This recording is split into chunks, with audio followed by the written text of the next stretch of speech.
Hi, guys. Good Tuesday evening where I'm at. Nice to see all of you guys. First of all, do we have audio? Do we have audio? Can you guys hear me?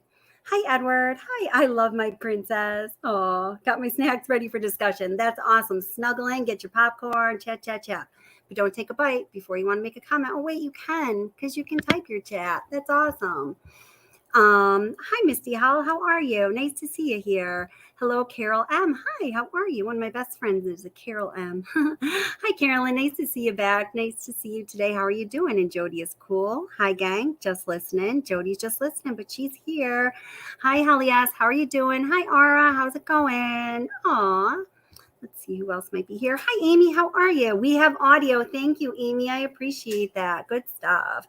Hi, Utter Nutter, my girl. Thank you, Edward. Hi, Midge. Hi, Leatherface. Hi, Tony. Midge, I want to thank you very much. I was recently sent from actually a couple different people some screenshots of some conversation that was going down on a Facebook group of somebody who's, not a fan of mine. And you, in a very, polite and not dramatic way, I felt stood up for me, and you were the voice of reason, and it really touched my heart, Midge. I really appreciate it. Thank you very much. And the people who sent me those screenshots also noticed that and thought it was really sweet. So I very much appreciate it. That was very cool. I just want to let you know that I saw that, and it made my day. Hi, Truly Tooly. How are you? Truly Tooly, I like that. Oh. Hi, Jody Landis. How are you doing? Liz Leb, how's it going? Hi, T. Andrews. Hi, Mrs. O. How are you, sweetheart? Hi, Kevin. Woohoo! Kevin's in his house. Yes, thank you, Mitch. That was super cool. Aw, yeah. Leatherface, I see, is here, and Leatherface is going to be starting up a channel soon. So we're all going to support Leatherface.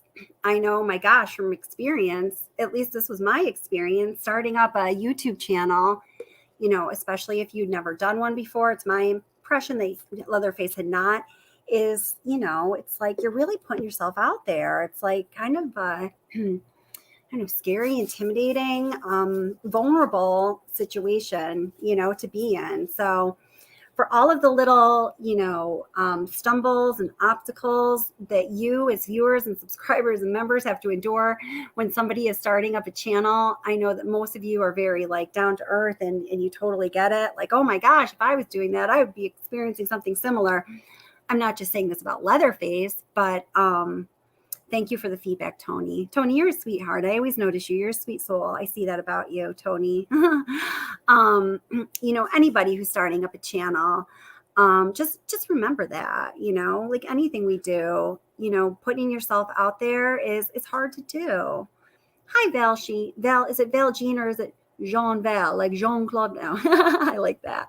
How are you? Nice to see you. Sometimes I start to get silly with some names and then I think, well, that name might mean something to somebody. So then I don't want to. Of course, it's always in nothing but the best of intentions. Molson Man will forever have his little jingle. He says, good evening. Hello, Kelly at What's the Obsession. Hello, Molson Man. Hi, Lisa Carter. How are you? Good vibes back at you. Thank you for bringing them here. That's awesome. Thank you so much. So yeah, totally support Leatherface. Also, just about other creators, on the positive note, I want to say that I finally had the chance to listen to most of what my friend and sometimes co-host on this channel, A Curious Rose, read in the way of the book Blood and Marriage by Kathleen Houston, based on Cindy Watts' narrative of her story of the whole enchilada. And it was pretty awesome. I definitely suggest, guys, if you guys can drop A Curious Rose's link. I should have had that ready to go, but I did not. Definitely go over to her channel, support her. She makes such wonderful contributions to this channel. I know everyone really loves her and wants to support her. When I was listening to the material she read, I was like, hot dog, how did I never know about this stuff existed? It's compelling. And I was talking to her oh, yeah, absolutely. You got it. Hey, Holly, I got it. And thank you for saying so. Yep. Yeah. And we will be sure to uphold that. So, for those in his house, might have, young children around. So let's keep it as appropriate as we can on this channel. When we don't need to go inappropriate, let's not do it. Yeah, good idea. Let's see. Oh, hey, and hello, husband Earl. Couples that crime together. I don't know what they say about them. Man, that's something I had missing in, I guess, some of my past relationships, that, my significant other were not necessarily true crime aficionados, addicts, obsessed the way I was. Sometimes they were, but yeah.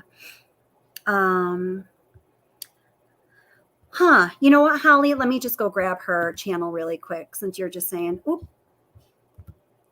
Just make sure everyone's got it. It's really important that everyone has a Curious Roses channel at their fingertips. So let me grab that for you and put it right in the chat. You guys may have done it by now as I'm looking, but I want to do it too because she means a lot to us. Here it is. She's got 870 subscribers. I'd love to push her to 1,000. That would be great. That's just like a hallmark. That's a point, whether you're monetizing or not. Of course, reaching 1,000 is, a place where, of course, you want to get there, right? So here we go. Okay, so here's a Curious Roses channel. And what I was talking about, Holly, was her reading of the book, Blood and Marriage, which I'm just going to tell you what I've learned about this. I didn't know any of it. I try to apprise myself. Hi, Michelle Gardner. How are you? One of our balanced voices, particularly when talking about MLMs. I really appreciate Michelle for that. It seems to me this book, Blood and Marriage, is this really complete work based on Cindy Watts, Chris Watts' mother's, her recollections, her stories, her narrative about how things went down. Now, I have in the works, I'm reading all of My Broken Pieces, and I thought that was the whole enchilada. It is so not. It seems to be the case that, and laugh at me if you think this is stupid. I didn't know. Go right ahead, people out there.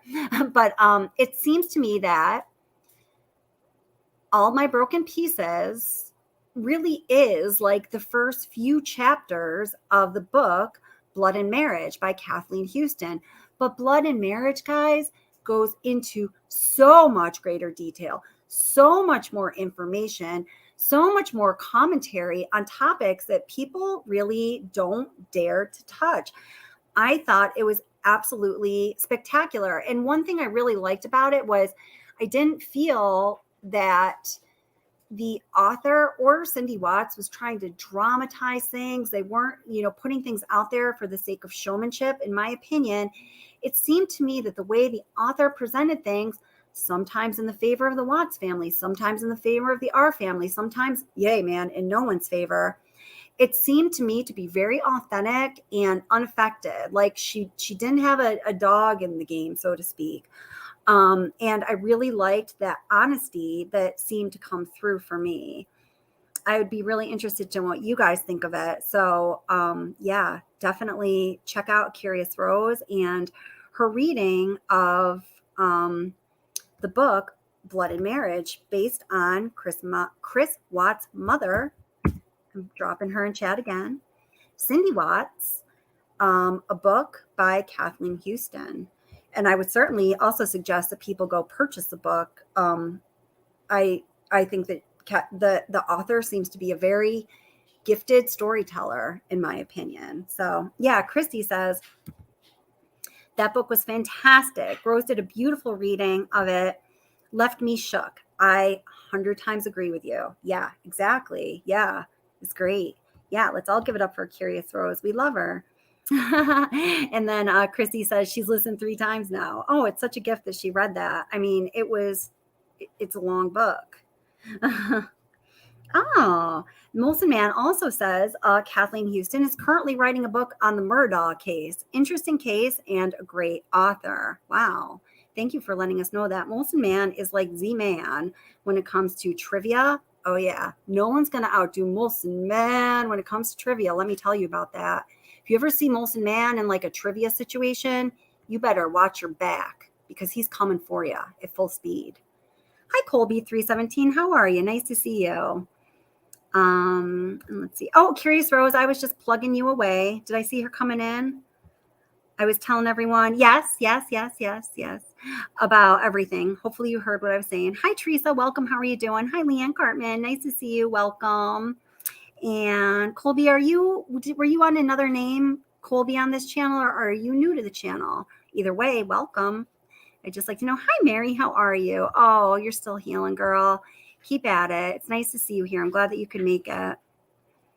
Let's see. I'm going to go back just a little more. And okay. And I said hello to Michelle Gardner. Always appreciate Michelle being here and her perspective. I hope you know that, Michelle. Hi, Jamie. How are you? Nice to see you. Welcome. And Teresa, we said hello. Val, Lisa Carter. Okay.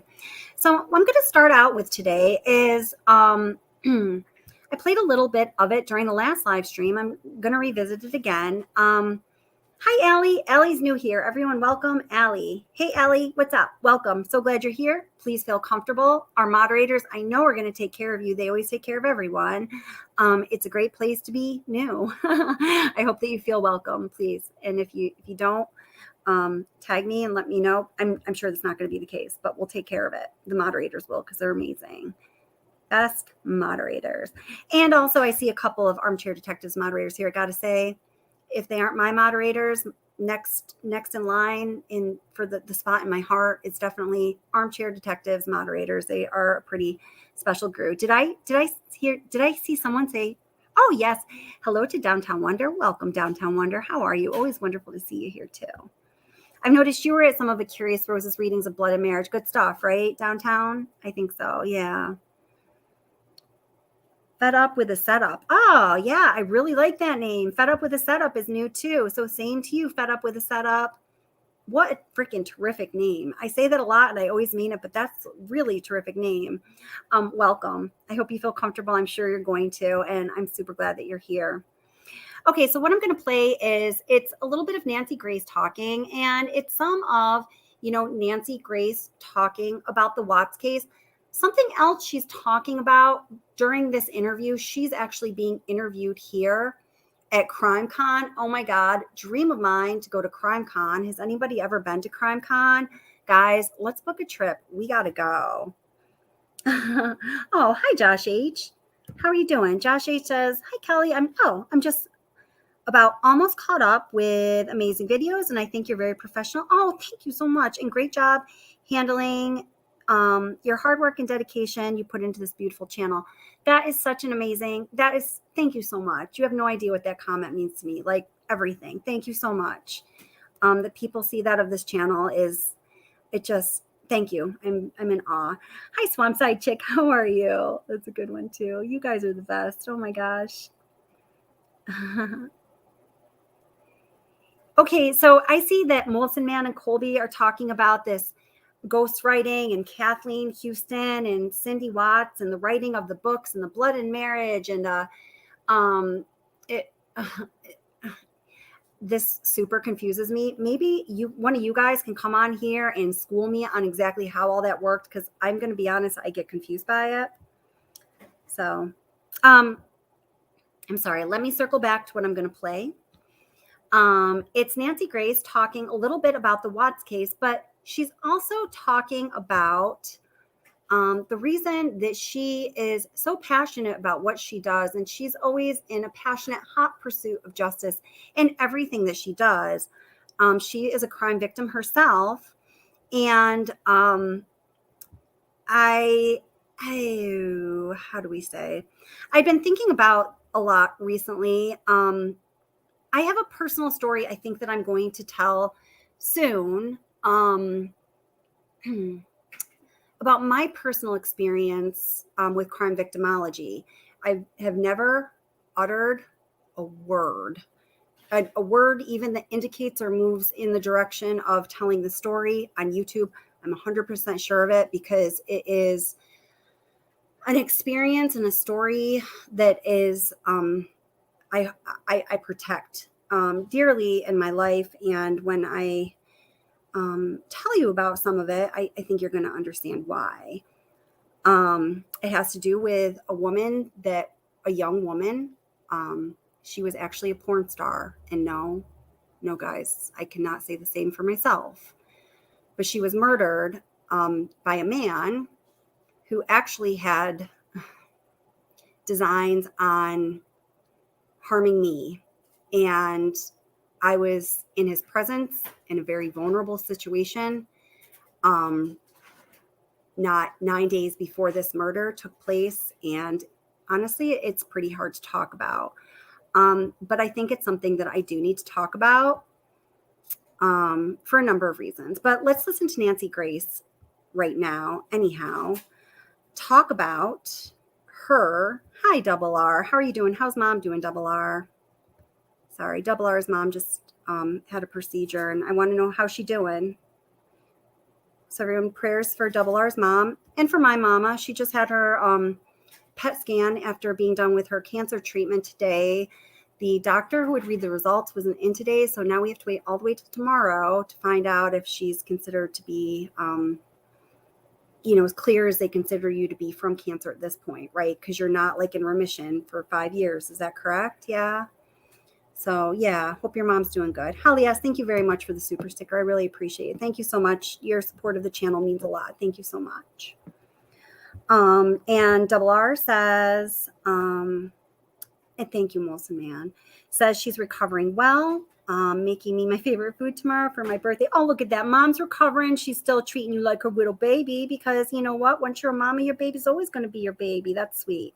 I like that. That's a good one. Hi, Sherry Claiborne. How are you? Always wonderful to see you, my friend.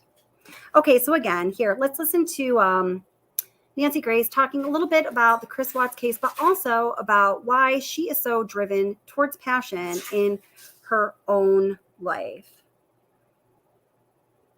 Oh, hey, Amy, thank you so much. Hey, I appreciate that. I'm going to come back to that. Thank you. Thank you, Mrs. O. Prayers for the moms. Yeah, that's awesome. Thank you. You guys are such great people.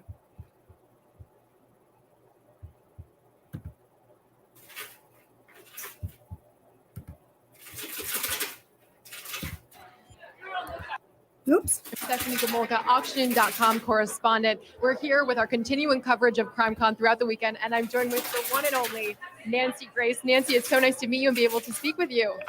Well, I'm just happy to be here, and thank you for having me. I love Nancy Grace. And I also want to say thank you to Oxygen, my new TV home, because I'm just thrilled with the new show, Injustice. We've been working so hard on it, and I'm so proud of it. And actually, my children are here today buzzing around because they've been working on the show with me. Hi, everybody. That's so amazing. Thank you guys for all being here. That's so great. You have the whole crew with you. Yeah, we're so excited to have you join the Oxygen family. You know, you've had so many different shows. You're the queen of true crime. What's going to be different about Injustice with Nancy Grace? You know what's different, and I really love this about Injustice? When I was doing CNN HLN's program, we would hear breaking news sometimes on my way to work. And I go, okay, we got to cover that. I call in and go, this is what we have to do tonight. Now I get some lead time. I get to really dig in to the cases, really study them, really investigate, speak to the players, spend a lot of time preparing an analysis and digging for the truth of the story. And sometimes it's not just like that. Hold on, John, you got to take this. I got to swing my arm around. Thank you. That's one of the executive producers I just gave my coffee to. You have to be able to, it's like trying a case in front of a jury. You don't just do it like that. You prep it, you work it, you find out the truth, you speak to everyone, you go to the crime scene, you dig deep to find the truth. It's not always easy. And that's what I love about Injustice.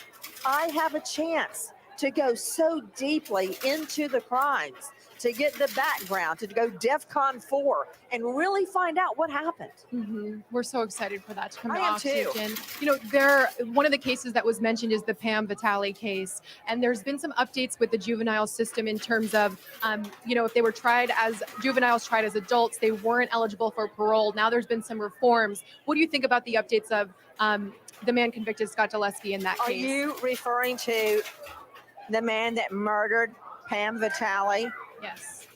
He was convicted. Daniel Horowitz was and is a longtime friend. I had just been with him and his wife Pam before she was murdered. And that case put not only Daniel Horowitz, but me as well to the test. It was very, very difficult. If you could have seen the crime scene that I saw after Pam was murdered, you would not want this guy out on parole. You don't want that. You don't want to look at your kitchen window and see his foot coming through it. That's what I think about that. He needs to stay behind bars. You know, on another level, just talking about some more recent cases as well, you know, there's a constant cycle of shock when we see a case like Chris Watts. But we've seen Scott Peterson, which we know you've covered. We know that most female victims, there's an intimate partner violence there, or that's what maybe led to them being murdered. You know, why do you think we're still shocked by so many of these types of cases? I think that crime is as shocking now as it was at the very first murder with Cain and Abel. And I remember trying so many cases, and I would look over at the defendant in court. I wouldn't let the jury see me looking at him, but I would be looking at him. And sometimes it didn't fit together. Like you see this clean cut, like Scott Peterson, or who did you say? Chris Watts? Chris Watts. Let's talk about Chris Watts. He had it all, right? He's got this gorgeous wife, Shanann. He's got the children, Bella and Celeste, beautiful. They always wanted a boy. They're having baby Niko. He's on the way. Beautiful home. Honey, when I looked in the house, they even had the same lamps that I have in one of our bedrooms. And I looked and looked and looked until I found that lamp. Those details. Where was it? Don't tell me. Pier 1. And I looked at her home, and it was so beautiful. She had spent so much time decorating it. And if you look at the children, Bella and Celeste, they were always turned out beautifully. What I'm saying is it looked like a postcard. It was perfect. And so when you look at somebody like Chris Watts in court, this picture perfect setting, it's hard. It's like the mind is tricking the eye. You see one thing, but the evidence tells you something very different, that he, in fact, is a cold-blooded killer that killed his own children. So I think that's the fascination. It's like trying to put together a Rubik's Cube, and you can't sort it out in your head. Yeah, and it feels like we're in this kind of wave of true crime resurgence where, you know, victim advocacy is really at the forefront of a lot of documentaries. But do you think a case like Casey Anthony, would that ever go away from the public view? Tot Mom Casey Anthony is never going away from the public view, and I'll tell you why. Because of Tot Mom Casey Anthony. As long as she's alive, she's going to be pulling one shenanigan after the next. And it's still an open wound for me, because I think of Kelly Anthony, 2-year-old Kelly. That's what that case was all about, not about Tot Mom. And I think about her and how old she would be right now, getting ready for a senior prom tonight, maybe. I mean, I don't know. But that's what I think about. So that case will never go away from me. And of course, she keeps it in the news by doing things like showing up at a bar wearing hot pants, asking guys to have drinks with her. You know, it just never ends. That's exactly what she was doing while Kelly was missing. You know, so some things never change. We're all excited to see your panel here tonight. It's going to be live streamed at 6:45, and it's tied to the new show, Injustice with Nancy Grace. But I want to ask you, you know, what's your favorite part about coming to an event like CrimeCon? Well, I feel like I've come back home. And when I'm around so many people that are here right now that care about crime and care about solving crimes and care about justice and what justice can be, and Injustice, which is the title of the new show. It's not fake. This is not some Hollywood talking head. These are people that really care about our life's work, which is seeking justice. And I don't know, it's kind of a blood sisterhood. where everybody joins together. We all talk about the same cases. We all have ideas about the same cases.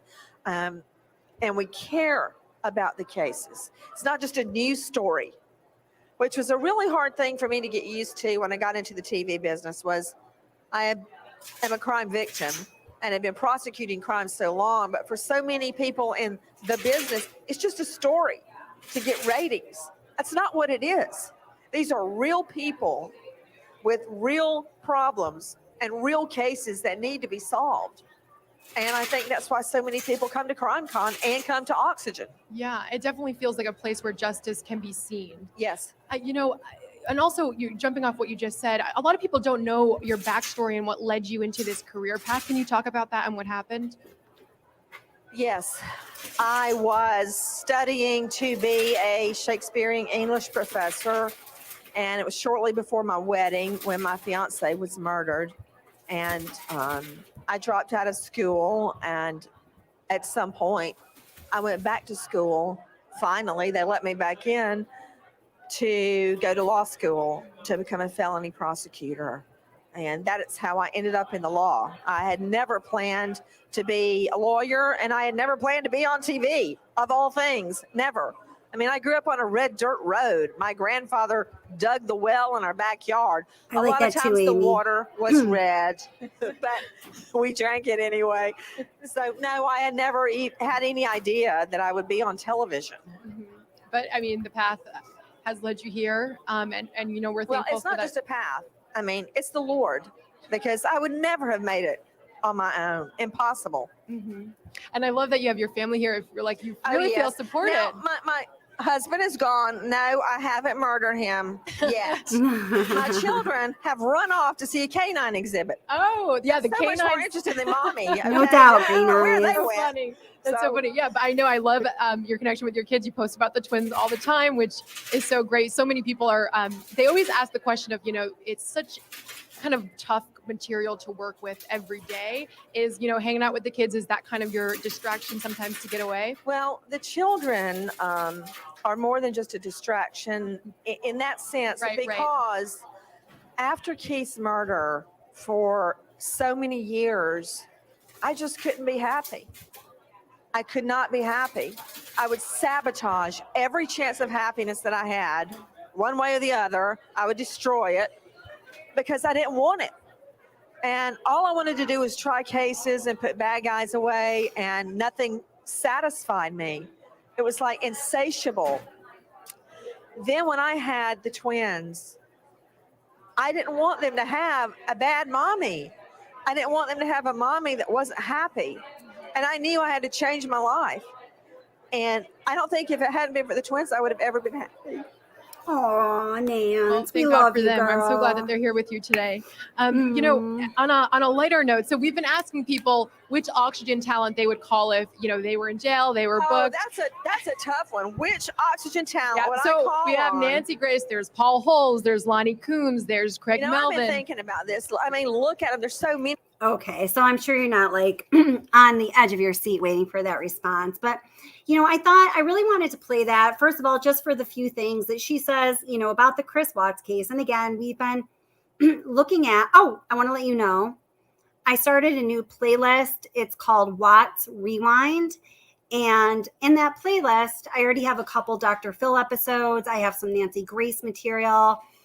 There's a few things from Ashley Banfield already. I'm going to keep stock in that playlist. It's called Watts Rewind. And seeing as this terrible tragedy happened almost 4 years ago now, almost anything could be a rewind, right? But Watts Rewind is specifically going to be for looking at what did they say about this case back when, right? So that's a new playlist on the channel Watts the Obsession that I have for you called Watts Rewind, where if you just want to check that out and let it go, you can find all of those resources there, and I will continue to replenish that resource. I also wanted to play this because I love the heart that Nancy Grace has and everything that she does, and that stands behind her passion for justice and for pursuing, for making things as right as they can be in crimes. And, I've seen that in a lot of people, in the true crime community in general, but especially on this channels community. I think it's a prevalent, very pronounced quality that runs through many people, which is why I am planning on sharing my story with you guys soon that I didn't know if I ever would share, and have definitely shared none of, but more to come on that. I just wanted to touch on this because I do like to compliment Shanann Watts whenever I can, and I really do. Val says, I thought SW Shanann Watts would have been a professional home interior decorator. Could you imagine how successful that girl would have been with a career like that, with something that still fueled her passion? So I think, in pursuing the MLM thing for somebody, not for everybody, but it's the draw is I can kind of do my own thing. I can still, sort of have my own business. I'm, working for myself. Man, if that girl were allowed to live out her God-given life, I do believe with her drive and her talents and her level of motivation and her desire to make everything perfecto, she really could have made it in a career like interior decorating or home design. She was an amazing housemaker. I mean, my God, I can't even fathom making a home run that smoothly and look the way she did, a home that size, when you've got kids, when you've got a relationship, when you've also got your MLM. It really was very remarkable. And man, no one can take that away from that girl ever. I mean, hello. Yes. And with all, I'm reading all the comments, picture perfect. It was on the outside. Yes. And a lot of people do try to obtain, that picture perfect feel to their life, at least as we present it to others. That's like a normal thing, right? But she had it going on in those ways. Hi, Aussie Girl, Jen Keschik, Matt Willis. Welcome. Nice to see you guys. And everyone else who joined. I just happened to see those three right in a row. Always great when you're here, Matt Willis. It's wonderful that you've been coming back around lately. I love it. And Jacqueline Tarot, am I saying that right? Welcome to you too. I know. And freaking man, that Casey Anthony and the Kaylee Anthony case, my God, that is a heartbreaker to everybody. Amy says, not an attorney yet, but I completely get what she's talking about. That drive to want to get the bad guys since you felt unjustified. Go Nancy. Are you studying to be an attorney, Amy? I would love to know that about you if you're willing to share. Let's see. My throat's a little like, I'm so sorry about my voice a little bit there. Yeah, we talk about this a lot. Shanann's brother, Frankie, has a dog, and man, Dieter has a great life. It seems like Shanann's brother, Frankie, has been taking really good care of him. I commented on a channel that he had commented on the other day saying that you guys ask about him all the time, and maybe he could post some pictures or something. I don't know if my comments actually went through on that channel or not, but I've tried to let him know. Oh yeah. Hi, Autumn Renee, by the way, says agree, or real estate. She'd be amazing at that too, in my opinion. Yeah. She had like the drive and the looks and the presence. To succeed in real estate. I think she did. Not that you have to have those things, but man, it does help, doesn't it? Yeah, I'm glad. I mean, Shanann, she did. She had a ton of wonderful qualities, and we do end up talking about some that aren't as great sometimes, and I want to try to balance that out because she does deserve accolades for what she did well, and that was a lot of things. So, oh my God, Green Eye says, when you're cleaning and making your house that clean with 2 little kids, you are not giving your kids enough attention. Oh, okay. I thought you were going a different direction. But see, that's a point too. And I think that's true too. It's like, but guys, seriously, for everything we do in life where we present a virtue to the world, on the other side of that, isn't there often a vice? Isn't a lot of what we do in life a balance between virtue and vice? It really is. So, I mean, I just want to say that. So I just think for me, the important thing with Shanann is I don't want to change her history. She lived her life the way she wanted without apologies. And I don't feel I have the right to change that. I don't want to change that. I think it's a beautiful thing to remember her for the way she was. Oh, that's wonderful. Amy says, I'm studying to be a criminal defense and family law attorney. Well, Amy, that's amazing. I dropped out of law school halfway through and I kicked myself in the booty. We're going to keep it at booty because I remember there's kids in his house. It wasn't until many years later and after I had my own kid that I wish I had just sucked it up and finished. But all the best of luck to you. That's amazing, Amy. And please give us your expertise and insight. Anything you would, anytime you want. Oh, wow. This is a great question. So Allie, who's new to the channel, to the chat this evening says, what do you guys think of a connection between this tragedy happening, and court dates taking place on the election happening on the same dates? That had huge implications for Ann and Darko. I just heard these things today. I think there are some people, Allie, that would have a lot to say about that. And I have certain opinions, but I'm going to be honest, I'm not as well versed as a lot of people that come through this channel on those issues. If anyone would like to say something to that tip, please, Yeah, no, that makes sense. Jacqueline, I hope you don't mind that I'm tagging this. I think a lot of people can relate to it. Says, this might sound weird. This is also coming from a person with anxiety. Me too. And with 2 kids in their house. I only got 1. More power to you, sister. I'm personally a neat freak because it does help me with some of my anxiety. And I think that's something that a lot of people can relate to. Yeah, I get that. Thank you for putting that out there. Hi, Zenaida. How are you? Welcome. Nice to see you. Aw, thank you. What a sweet comment. I love that. Wonderful. Thank you so much for saying that. So actually, Amy, talking about your education in the law. Oh, did I not say that right? Please, everyone, tell me about it, like the way I pronounced documentary. I know it's not the old English way. I've heard about it many times. I forever will be apologizing, and I beg of your forgiveness. If you don't know what I'm talking about, we'll just move on. Something I want to look at tonight is the issue of, let's see. So what is the official topic here? It is the Watts case, what we know, and the questions we still have. For me, and for a lot of you, because I read every single comment that comes onto this channel, I read it. I try to respond to it. I promise you, I definitely read it.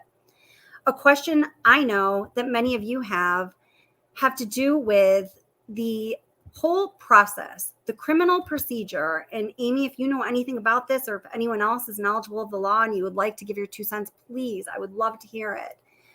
The criminal procedure that went down in this case, did they follow the procedure as it's generally followed based on case precedents, or as it's intended to be followed by the spirit of the law?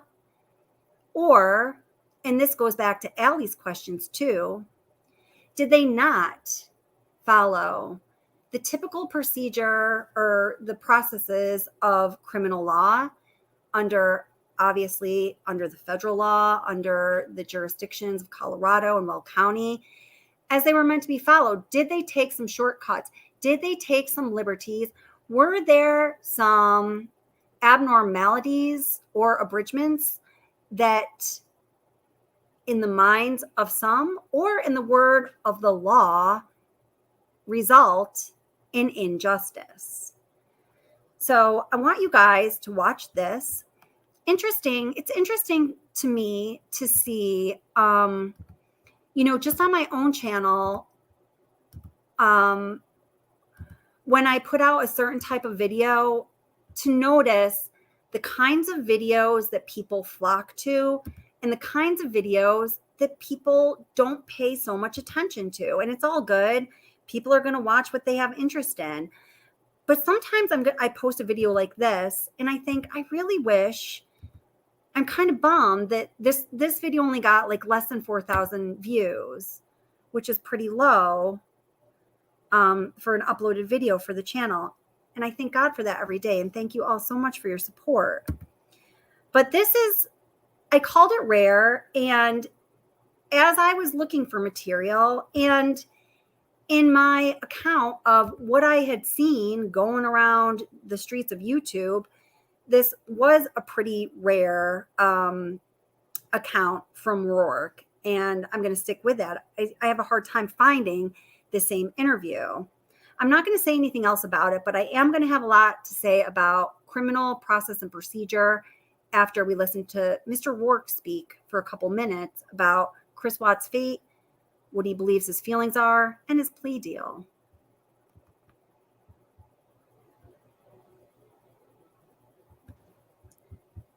This is a relatively rare, if not forgotten, interview from District Attorney Michael Rourke after Chris Watts was sentenced back in November of 2018. In this interview, he's asked how strong the evidence was, had Watts not taken a plea deal, and a host of other really interesting questions. I hope you enjoy. Please leave a comment. Let me know if you've seen this video and if you thought it was interesting. Rourke, right? Rourke. Let's start the chant. Sure. Speaking with us, we appreciate it. You bet. First, I just want to talk about the speed of this case. You know, these murders happened just 3 months ago in August. This case is now already wrapped up with the plea and the sentencing today.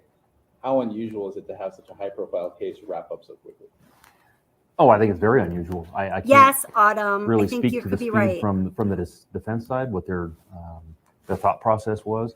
I think that once we had an arrangement or an agreement where the death penalty was taken off the table, I think that makes it all the more likely that it is going to resolve that quickly. But I talked to Shanann's family after this today, and I said, I hope this gives a little bit of closure. It was fast, but anything we can do to try to get them on the road to healing is important. And so from that perspective, I appreciate the fact that it got done this quickly. So, I'm going to put on your tie. Oh, sure. No worries.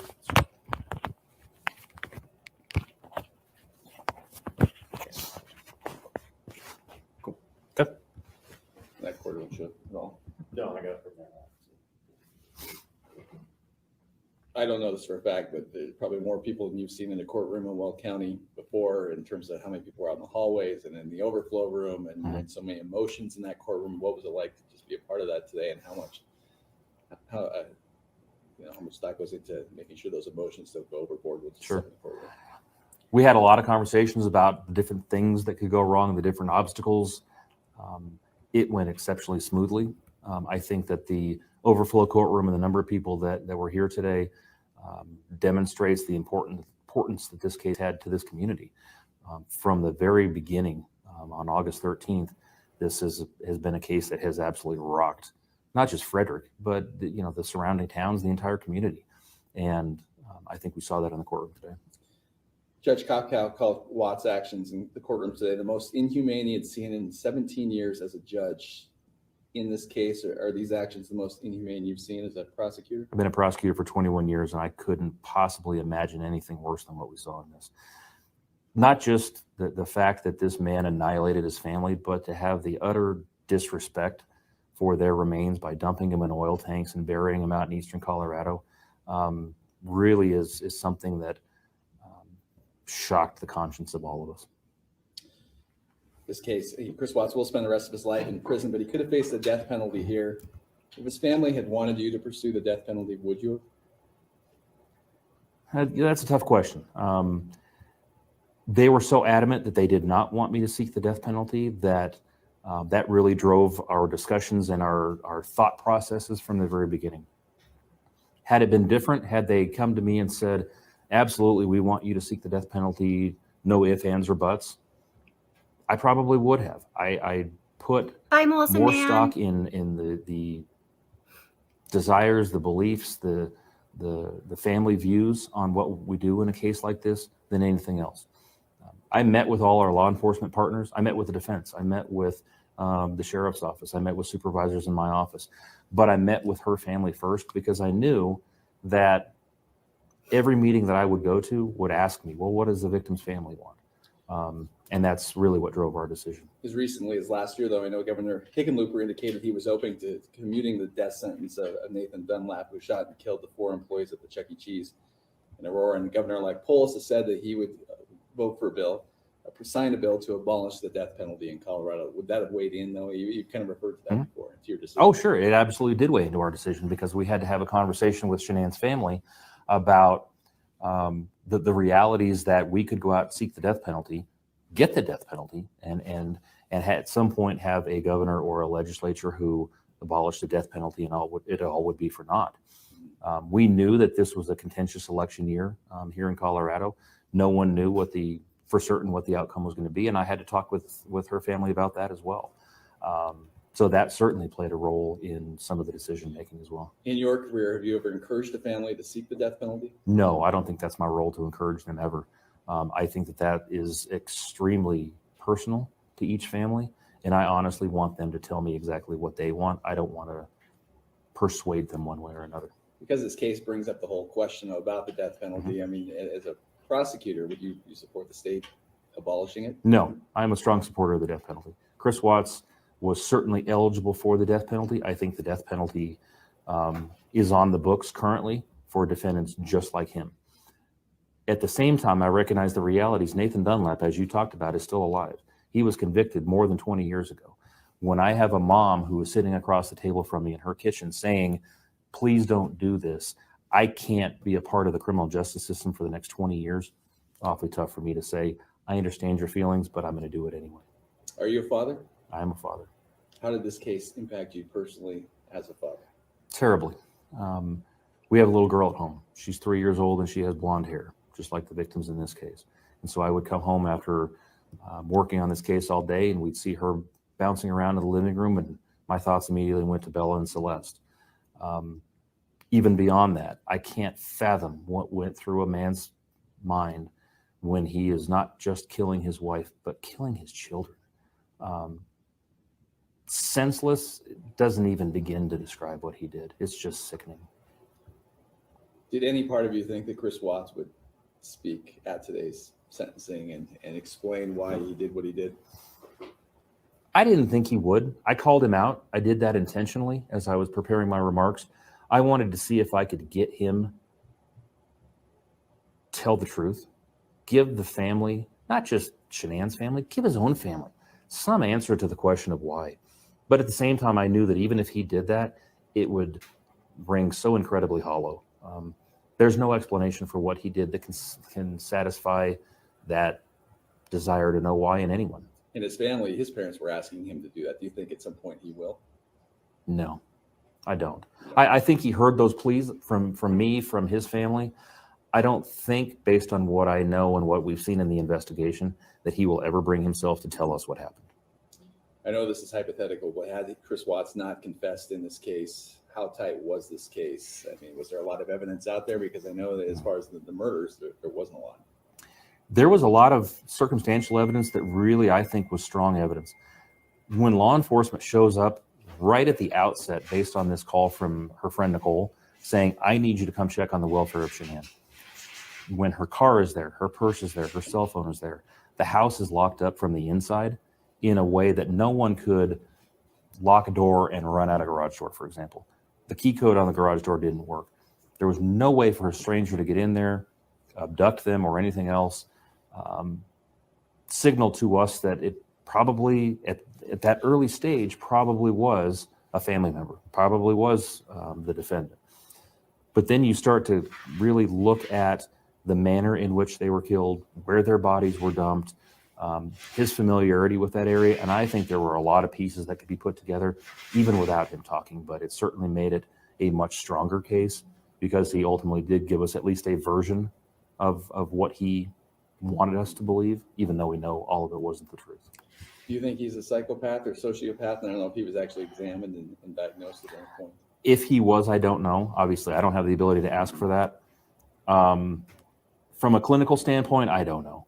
There is certainly something wrong with a guy who annihilates his family for a new love affair.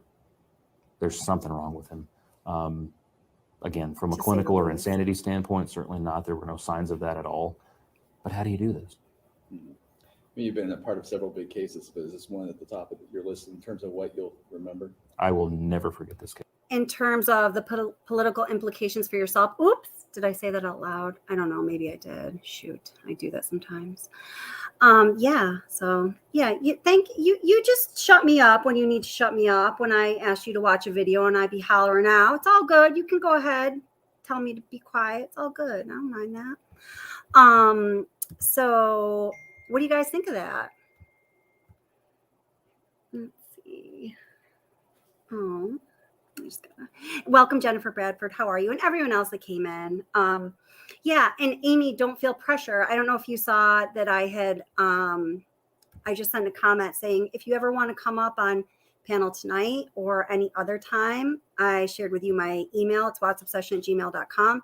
I would love to hear your perspective. I always anyone with an enhanced legal perspective, I always find to be fascinating, because even those who I've spoken with, even when I've spoken with people who have experience in, say, criminal defense and like, on the floor litigating, they at times have very different opinions. Now, with this case, of course, we know that there are a lot of details to look into. There's a lot of stones to overturn. And overturning any one of those stones could really make a person change their mind. But anyway, yeah, I know. I saw downtown. I think about that a lot too. Yeah, I mean, these are the people, when I am creating content about this topic, the victims' families, and Downtown Wonder says, I always think about the men who actually had to retrieve the girls. These are the people that I pray for all the time. Curious Rose just says, this man is a bad actor. And then Holly S. before says, exactly, Ara, they're all like actors. Yeah.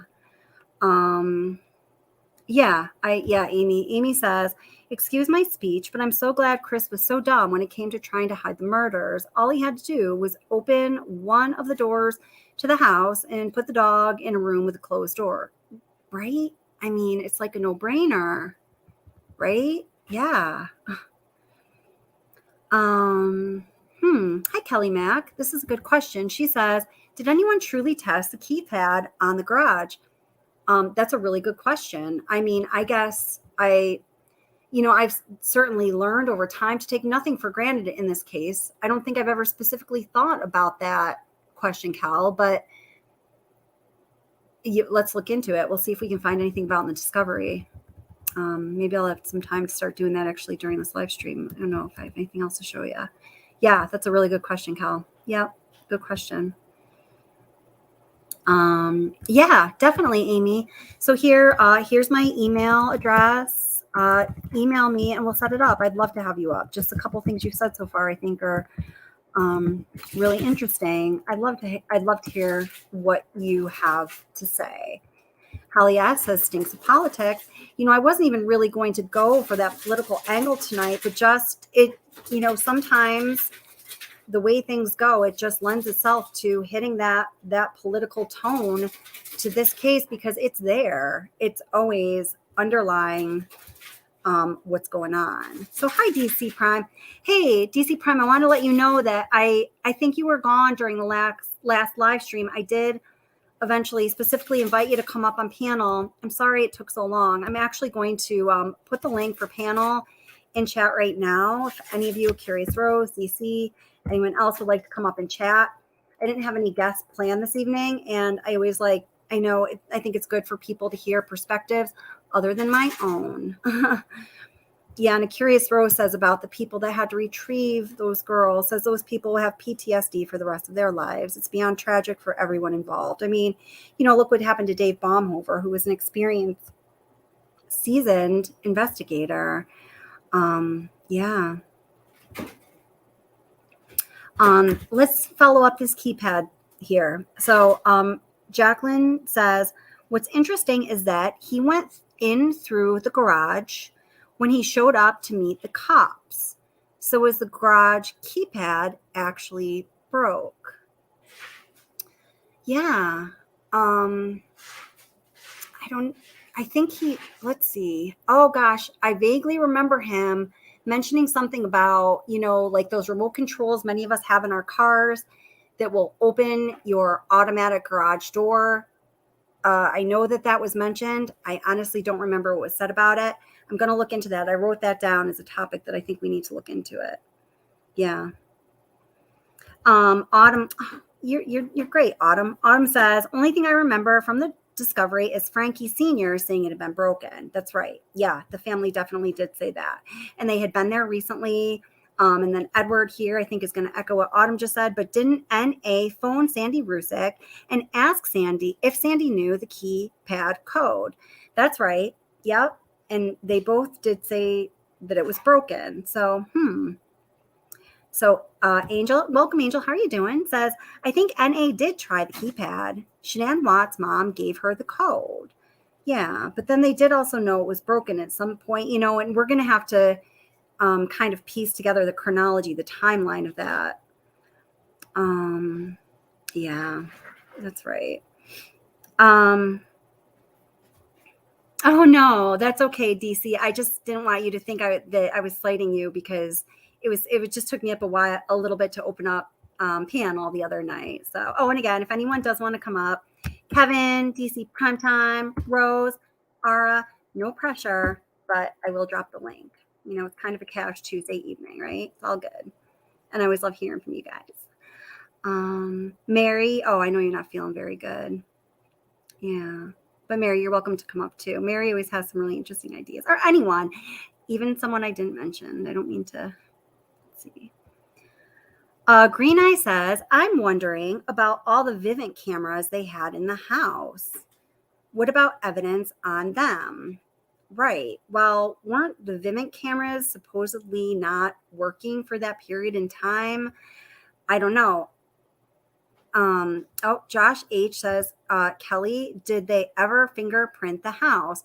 Well, Josh, the problem, and tell me what you guys think, with the evidence that was collected in the house it was not properly collected. And we can, I think, safely assume in a logical step that it therefore probably wasn't properly preserved. If it's not properly collected at the crime scene, can you have much faith that the evidence that is collected is going to be properly preserved?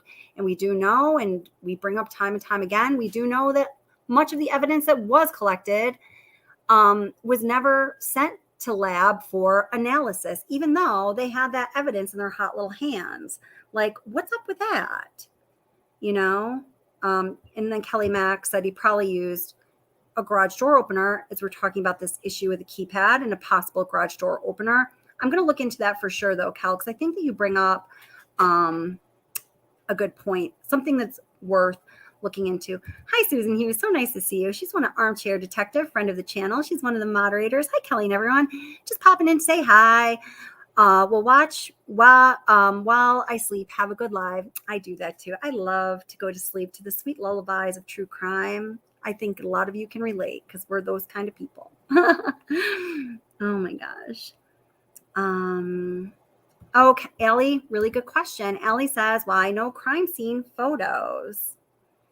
I mean, there are some photos, but it really falls short of what you would imagine there would have to be given a crime of this horrendous, terrible, egregious nature.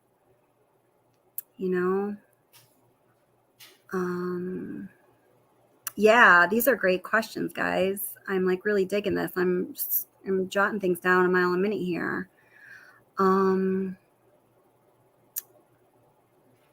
Yeah, I'm reading between Autumn and DC there. Yes. Let's see. Oh my gosh. Okay, so let's do this. Edward here. Throw them out, guys. These are really great questions.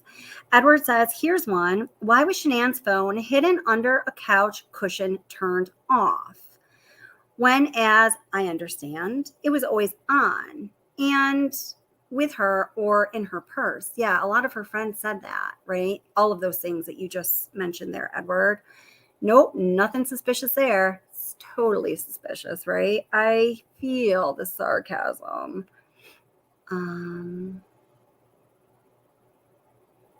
let's see. So Amy says, what weirds me out is she was found in different clothing than the ones she came home. Yeah, that is weird, isn't it? I noticed a lot of channels have looked into that.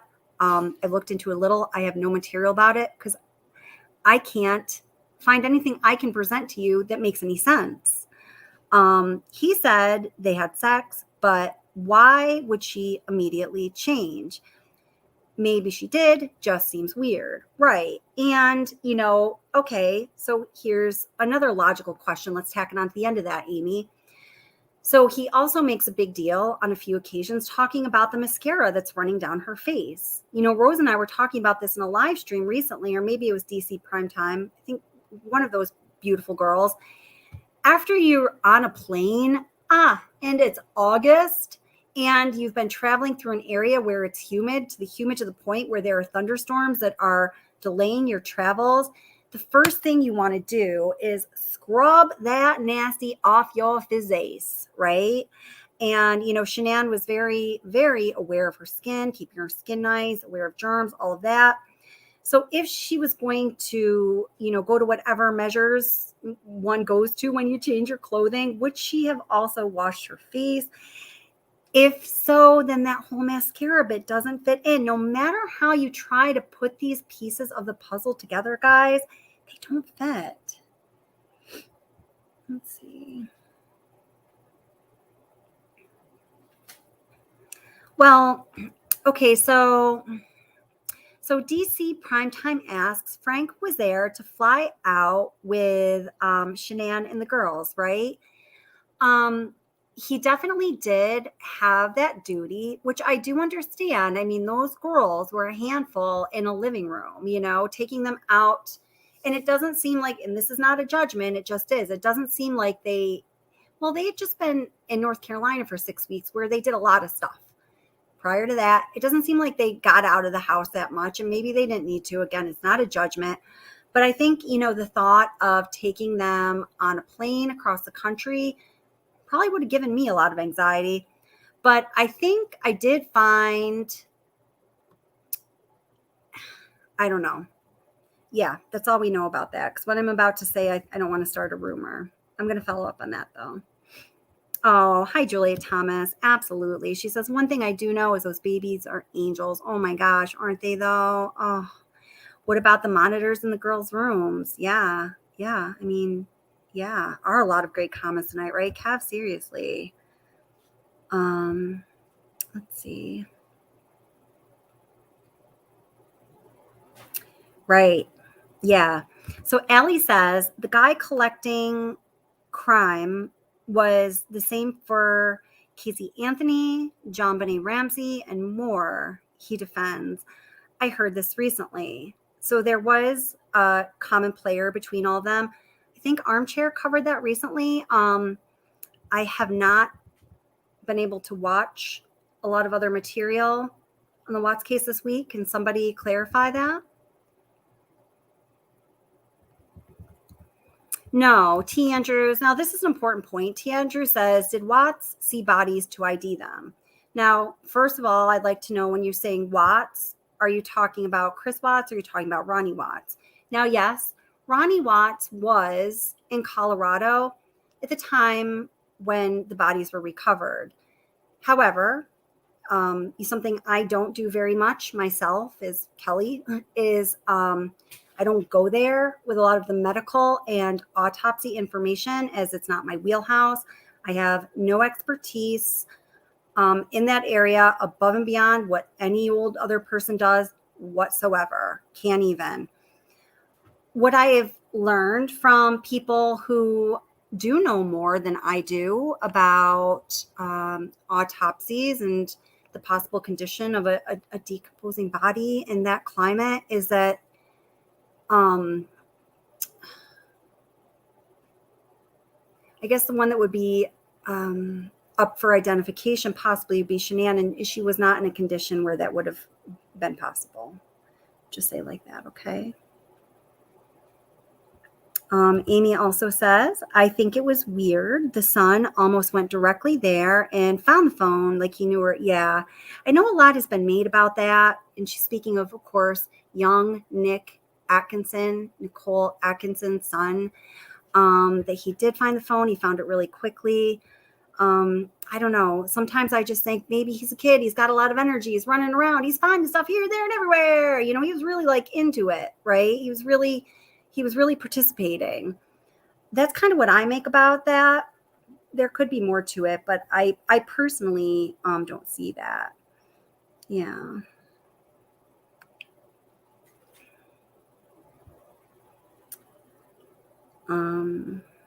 Now I'm gonna, Justice is coming. Welcome. How are you doing? Justice is coming says the footage is from a different evening, I feel. And I know much has been said about that as well. And, you know, I like the channel Real Justice. I like Real Justice. I like, you know, the effort he puts in and what he puts out. I don't agree that the footage is from a different evening. I just haven't found any evidence to substantiate that claim.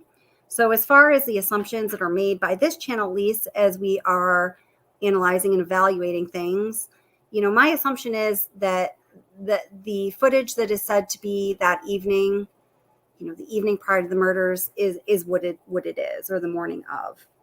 You know, that's just me. People, of course, are welcome to question it, and you might be right in questioning it. I just personally have not found anything that substantiates the claim that it's not from the time period that the authorities claim it's from. I find a lot of problems with the investigators and the authorities' claims. Trust me, that's just not one of them. Yeah. DC Prime says she had her makeup on, but her toothbrush was still in the suitcase. Yeah, that's another good question. But does she have a travel toothbrush? These are the things we need to know. Okay, Rosie, I see you. Rosie has a question. I have a question, please. Granted, ma'am. Was her pocketbook initially not on the kitchen island during the first house wellness check with Chris Watts there, and then it turned up on the video during the same session? I believe how you just laid it out is true. If we were to look at the body cam footage, you know, the first swipe by that island, there is no pocketbook there. But, you know, then at some point, and again, I do believe it's Nicole Atkinson or her son, you know, turns up with a purse and it's placed on that island. So I think what you're getting at, Rosie, I think that's right. Yeah. Yeah. Okay. So this is a thing too. So Autumn Renee, I feel ya. You said one thing that's always bothered me is the photos in the discovery of Shanann's watch. It's green and black, but in all of her videos, she has the same rose gold one I have. Could be nothing, but I've noticed that as well. Hey, we're gonna take a look at something really quick. Keep chatting away. You guys are like phenomenal. I want to grab something in the discovery real quick. And then, gosh, I haven't even gotten to a lot of the material I was planning tonight. You guys are posing excellent, excellent questions. Thank you very much. This is the kind of rigor I think we need to engage in questioning this case. I think it's great. There are so many questions. We have so many questions.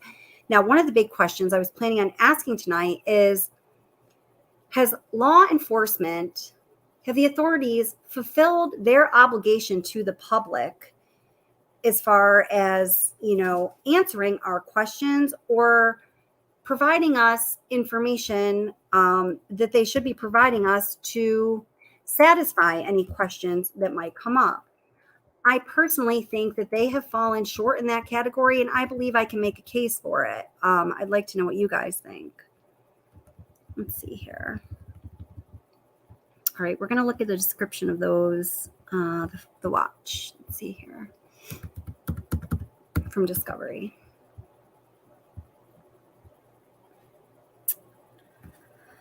Okay.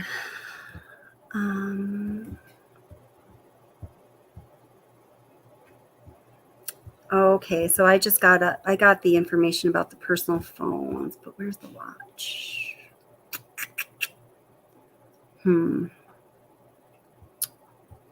Huh, that's interesting.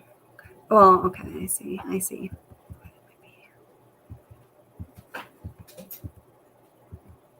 Okay.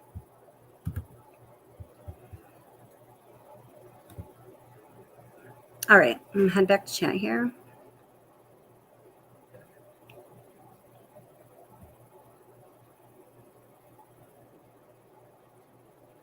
Yeah, that's a good question too.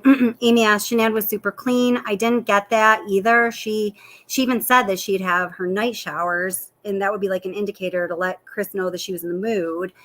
And she apparently made an advance that night, so why not shower? I mean, that might have been sheer exhaustion. Or did she make an advance, or did he make an advance? I'm not really clear on that. Even when Chris Watts says in the interview, you know, when speaking about them being intimate that night, it was like a test. You know, I'm not clear. I could read that in two ways, and I've tried to listen to the rest of the interview playing out both these scenarios. Is he saying it was like a test? I was giving her a test. It was like my test. Or is he saying, I believe it was like her test? You know, I don't know. Kelly Mack says, and this might be very possible, Kel. She says, I don't believe that they had sex. I think that was another Chris Watts lie. I mean, I think that could be possible. Let's see. Let's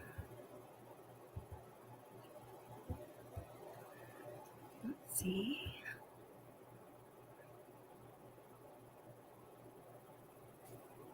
Yeah. Okay. So, let's slow down here. So, Hochi Winter says, I was shocked to hear today Ronnie asking for legal representation before they showed Chris Watts the picture of Survey 319. So he does at some point in his conversing with Chris Watts and or the investigators bring up legal representation. In fact, tell me if this is what you're talking about, Hochi Winter, and welcome, by the way. Did I say welcome? Welcome. He says to Kevin Kobach, like, you know, he's trying to like almost, you know, have Kevin Kobach act as like a resource book for possible legal representation, right? He asks about that at some point. The remarkable thing is that he does not pursue that. I know I've talked about this with many of you who have spoken to personally about it. It always ends up coming up. And I've read it so many times in comments. It is absolutely crazy that, man, he's being hooked up to all of those sensors for a polygraph test. He's told he fails it. My God, even if the only thing you know about the law is what you've seen on TV since however long you've been watching TV, we all know at that point you say, I want an attorney. I need representation. Nope. I'm not going to say, nope. I'm not going to answer anything more. I need an attorney. Why did that not happen? And why did that not happen when his dad came into the picture? Oh, good. Allie says, yeah, I heard tonight on AD Armchair Detective. Wanted to watch it. Was cleaning out my bunny barn. He collected the crime scene evidence and took photos. We don't see anything from police. Oh man, that's crazy. If somebody could tell me more about that was on AD tonight, that'd be awesome. Hey, Justice is coming. Thank you so much. Thank you so much for the super chat, super sticker. Thank you so much. I really appreciate it. Thank you for supporting the channel. Awesome. Thank you. Thank you. A million times over. Hi, Becky Boo. How are ya? I would love to hear that. I'm going to drop the link to come up and speak. If anyone would like to come up on panel, again, it's a Cash Tuesday night. Feel free to please come on up. So Val Jean says, so here's my thought on the mascara. Thank you for the super sticker. Justice is coming. Here's my thought on the mascara, because I've thought about this. This is the image he wanted to picture of her with mascara running down her face because he's a psychopath and they love seeing, oh, wow. So this is like his desired image of maybe what she had looked like that really dramatized. Is that what you're saying? That's interesting. And Becky Boo says, I just want to be clear on what you're saying. If you want to clarify, that's a really interesting point, Val. Becky Boo says he definitely should have gotten an attorney before answering anything. I've learned that from true crime. Never talk to cops alone. I mean, come on. Everyone's learned that. Seriously.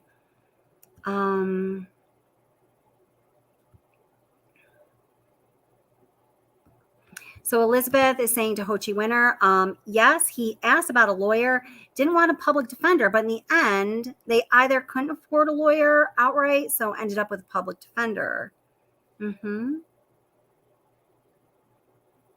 Yeah.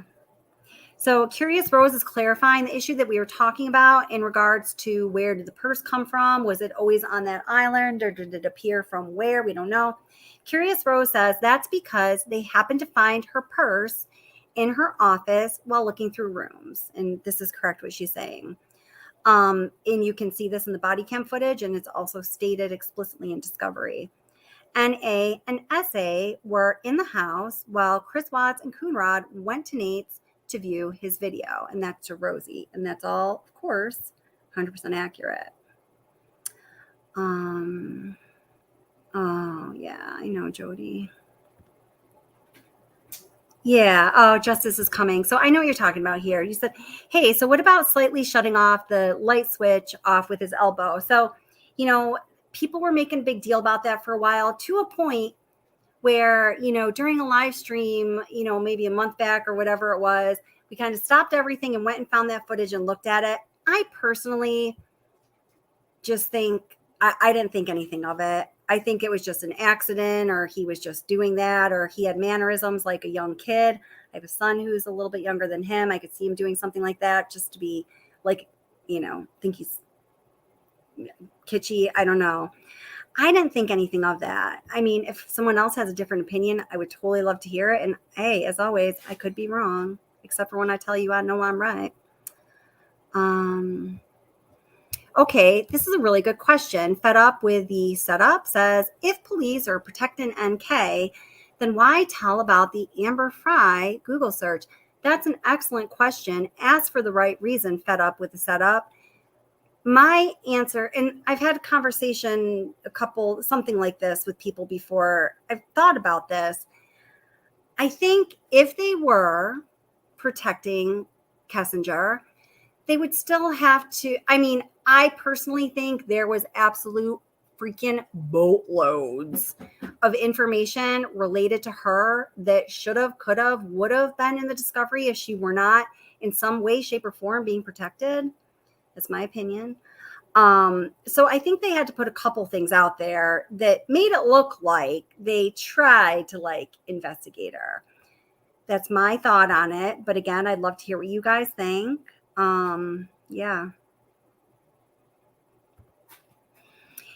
Yeah, Elizabeth Bridges. I was going to talk more on this. So you said to Becky Boo, yep. And then later when Ronnie asks about attorney recommendations, he kind of got nothing. I did notice that. So I thought about that. And I actually asked a friend of mine who's an attorney, the one that I talked most about this case with. And he felt like, well, it wasn't really an investigator's place to act as the resource for attorneys in the area. Like he would have been, perhaps, in his opinion, and I think it's a good opinion to rely upon, Coder in that case would have almost been stepping out of bounds if he was like, oh, hey, here's my Rolodex of local attorneys that you might want to consult. It might have been improper. Hi, Joan, honey. How are you? Wonderful to see you as always. Hi, sweetheart. Yeah. Julia, this is, a good question. We're not going to talk about it now. I do like to give people a really fair heads up if we're going to go into this kind of material in a live stream, and I'm sure you understand why. We have talked about it with some of the medical experts and oil field experts that I've had on this channel before. if I can find you a specific reference, I will definitely pop that in chat. Okay. I'm sure you understand why I need to give a warning before going there. Oh, great question, Allie. Allie says, why was a potential crime scene completely contaminated? I'm in the UK. Would people be around to completely go over the house, touching everything? Well, they shouldn't be. You know, I was recently watching, you know, just with the Gabby Petito case, at the point where, you know, FBI came to the laundry's house and they were not yet calling. Well, I don't know if they ever did, actually, to be honest. But at this point, I know that they were not considering the laundry's house a crime scene. But they rolled up there real quick, and they rolled up there with warning tape, or at least do not cross tape, because, you know, and then later when some law enforcement type people were talking about that, you know, they were just emphasizing the obvious importance of preserving a scene and making sure contamination is not an issue, right? So even prior to something becoming a crime scene, law enforcement definitely has that ability to roll up to a spot, tape it off. It doesn't have to be a crime scene yet. They can just say, hey, I want to preserve this for the possibility of fill in the blank, and they have every right to do that, right? Right, no broken bones. Yes, that's correct, and according to the black and white. Yes, I can tell you. So Sherry says, what's the obsession? Can you tell us how long Chris was at Survey 319 that morning? Yeah. Oh, and love you too, girl. Yeah. Yeah. And what Becky Boo is saying here, I'll let you read it. Becky Boo is 100% right. Yep. Let me just refresh really quick. I just want to, I want to make sure I'm giving you the right information. I'm pretty sure I know exactly how long it was. Let me just double check so what we have to look at are two things, really, maybe more, two that I can think of. We have the official discovery timeline, and we also have the information from Geotab, or the tracking system, part of the tracking system that was in Chris Watt's work truck, as his truck was part of an Anadarko fleet that was always outfitted with this Geotab, right? So looking at those two pieces of information, and maybe there's more, it's just, I think that's all we need, I think, yeah. We can get a rather accurate idea of how long he was at Survey 319. So I'm going to answer that question in just a moment. Again, I just want to give us an accuracy when I put out that answer, so it does not have the potential of becoming rumor or misinformation if I were to say something that was not right.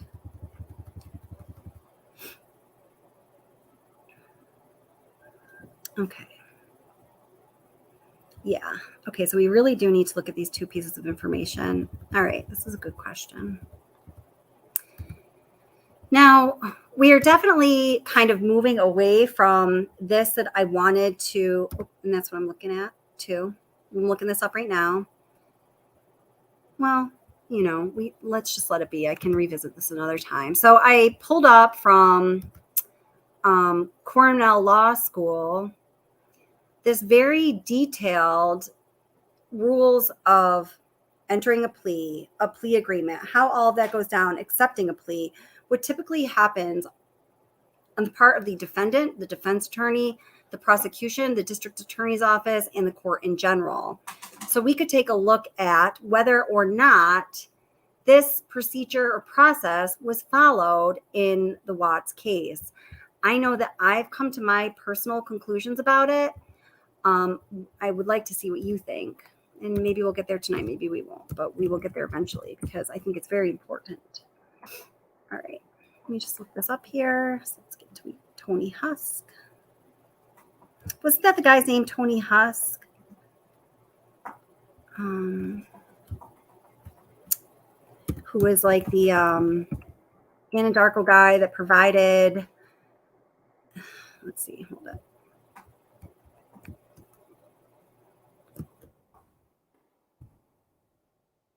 a moment. I'm just going to be quiet here for a minute as I'm looking something up because I'm not a good multitasker.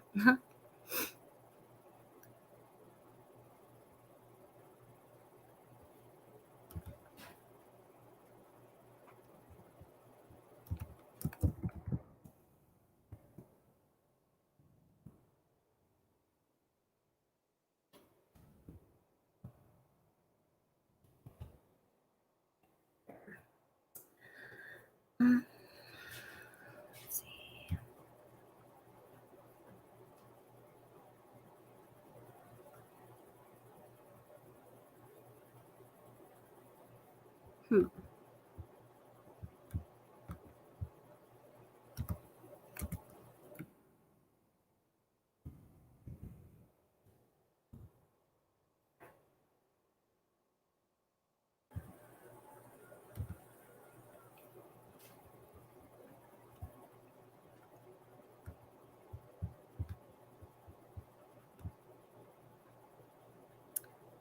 Let's see, where is this little file here?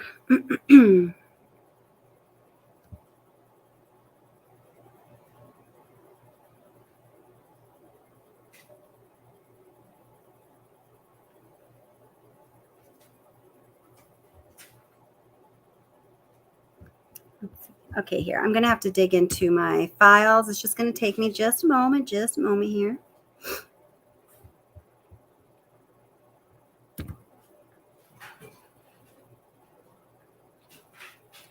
I know where I've definitely got this kind of information saved. Good question, Cherry Claiborne. Thank you for asking. Okay, while I'm waiting for that to come up, let me just check out chat.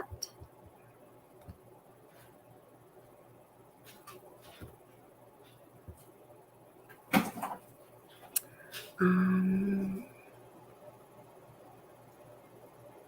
see.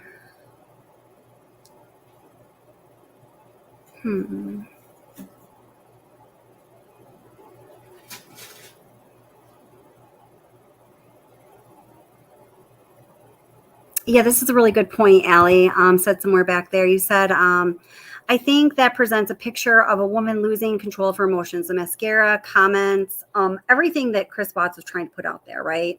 He definitely was trying to paint that picture.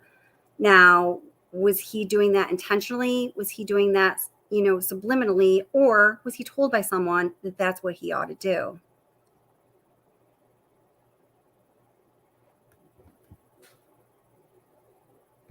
Oh, thank you very much for super sticker. Justice has come in. Thank you very much, my friend. Says, NA says she handed the purse to the cop in her interview. Not true. She was surprised to see it on the island with others.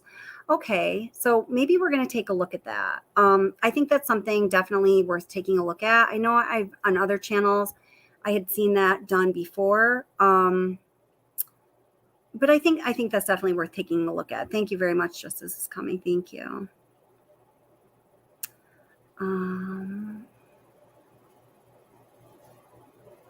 Oh gosh, I mean, these comments, I have so much to say about so much of it. Let me get I want to take a look at how long Chris Watts was at Survey 319. So I'm just have to find this one doc here. There it is. Sometimes God loves me. Came right up. Okay. All right. God always loves us, right? Okay. So, all right. Yeah. Let me make this nice and readable for you guys, hopefully. All right.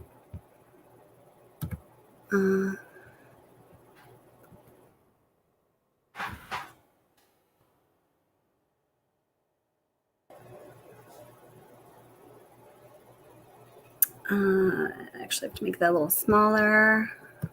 And there we go. All right.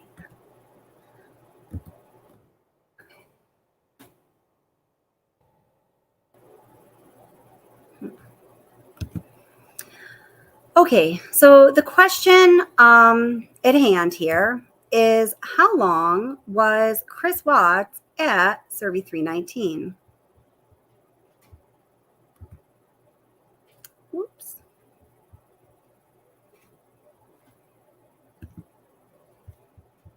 Okay. And here's a couple different things to look at. Now, there's a question in my mind. There's really two questions that are relevant here. How long was Chris Watts at Survey 319, like in real time, down to the minute, the seconds, right? And then during that time that we can place Chris Watts at Survey 319 based on the evidence, what was going on that we're going to find out by looking, deeper into the evidence that may have taken up some of his time, lending to the next question. Of that time he was at Survey 319, when was he not engaged with whatever it is, sending a text message, on a phone call, whatever it is we might find, right? So let me just share this with you.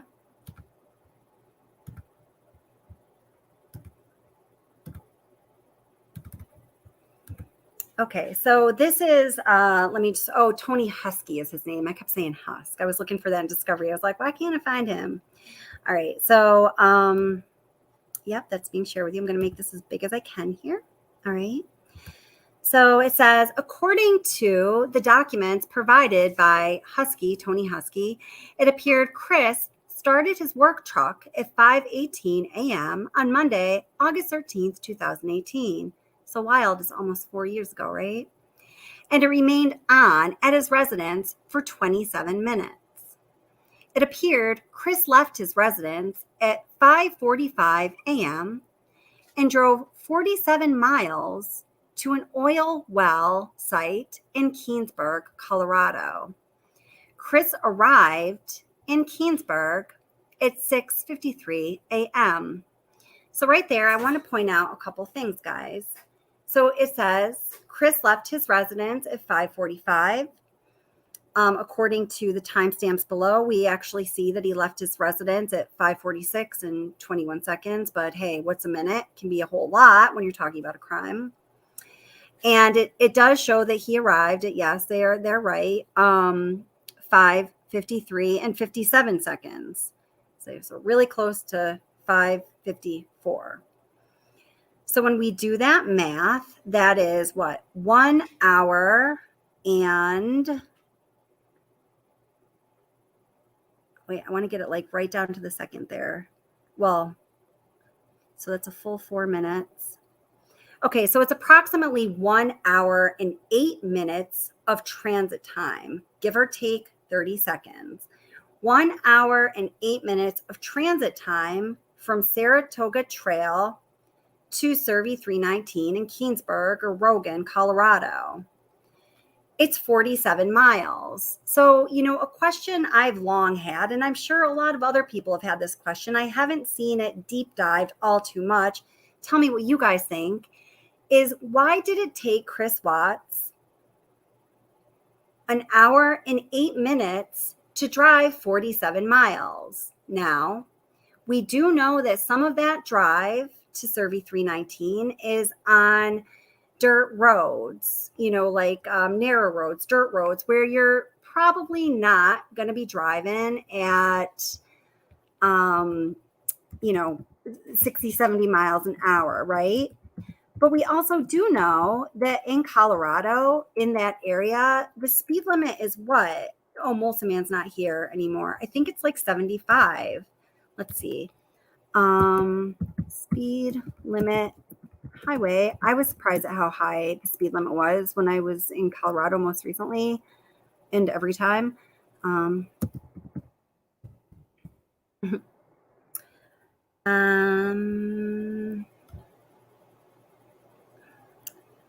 Let's see.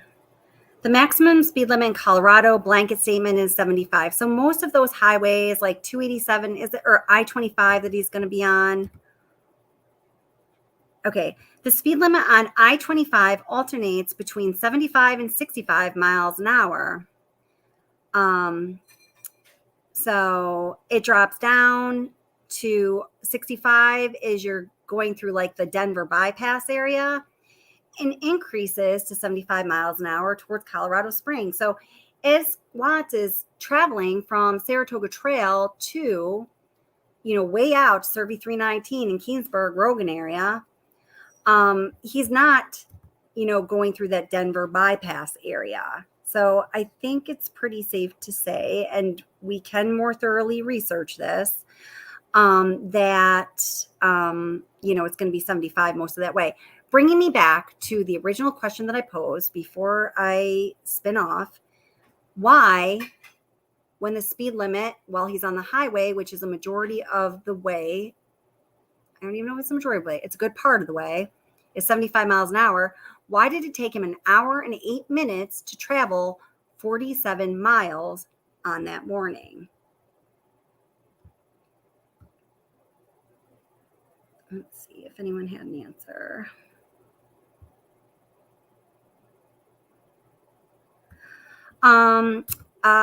Fed up with the setup says, does the discovery say CW was parked at Nate's house that morning? There is an address that's given that's like in front of Nate's house. I don't think that changes the location of where we presume his car to be.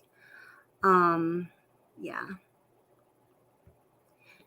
I think this is probably a good thought. Downtown Wonder says everything's different nowadays, but NA should have asked her son to wait outside. I mean, that probably would have been best for everyone, right? Right. Or even better, Becky Boo, any cop in that situation should have told everybody to wait at the door so he could clear the scene. Yeah. Right on. Yeah.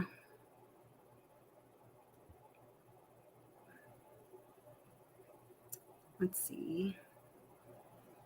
Okay, so I want to get back to this question of how long he was there.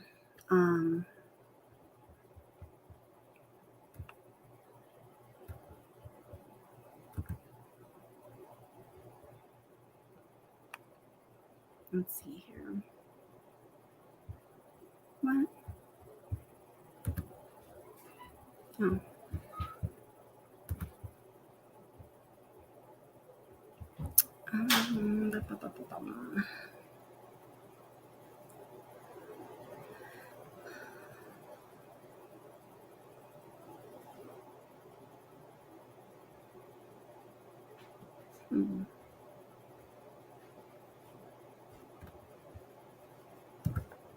Let's see, I'm trying to find something I want to show you guys. Here.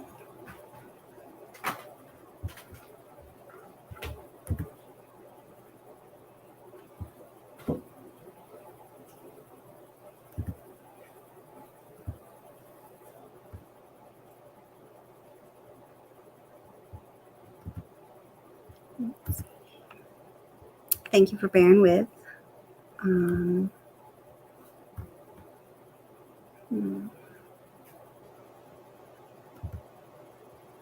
I'm going to take that down. Actually, we can shut that down.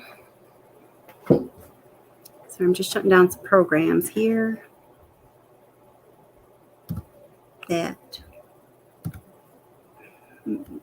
hopefully will help things to run quicker.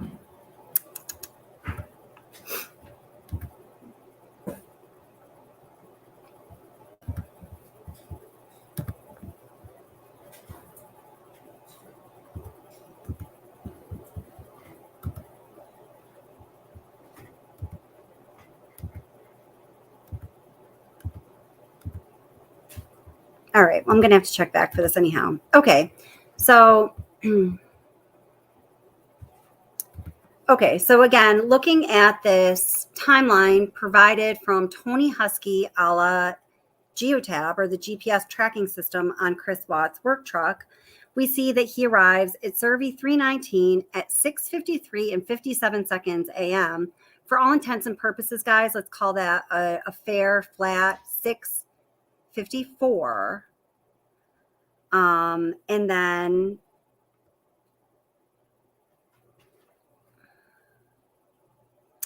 we know that he heads off to Survey 1029 after that.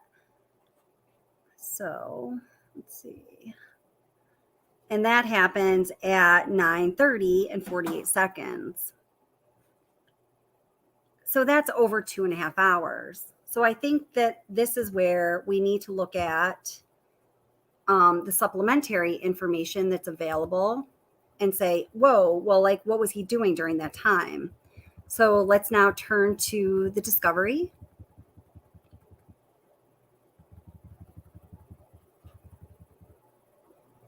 All right. And I'm going to share that with you instead of this. So can we all agree? Everybody just take a look if you need to see things for yourself, which is always a great idea. He arrives at Servi 319 at, we're going to call it 6:54 a.m. And he leaves there at 9:31 a.m. So he's there for, 2 hours and 37 minutes. All right. Next.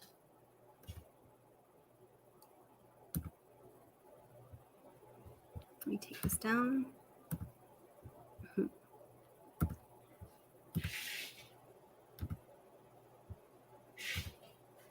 All right, so now as we look at the redacted final copy of the official discovery, we look to the official timeline. So as you see, this is August 13th, 2018. So let's progress through the timeline to the point that brings us up towards, the time when he's heading out to Servi. So in the discovery timeline, let me make sure I'm sharing that with you. Yeah, and that's about as big as I can make it right now. Well, maybe I can make it a little bigger. Yeah, I can make it a little bigger for you. Make sure I've reduced myself. Yes, I have. All right, that's what we got. So in the discovery timeline here, it says at 5:48 hours, Watts left the home with the bodies of his family piled in the back seat of his truck. And we know that this statement is problematic, perhaps for many reasons, including the exact time. According to the GPS geotab time, it is 5:46 when he left. According to the statement made in the discovery, right around the geotab GPS report, they say 5:45, but really 5:46 is indicated. Now in the official timeline, they give us a time of 5:48 hours. Does it make a difference? I don't know. I mean, we're talking about a triple plus homicide. Every detail that matters should matter, don't you think? All right.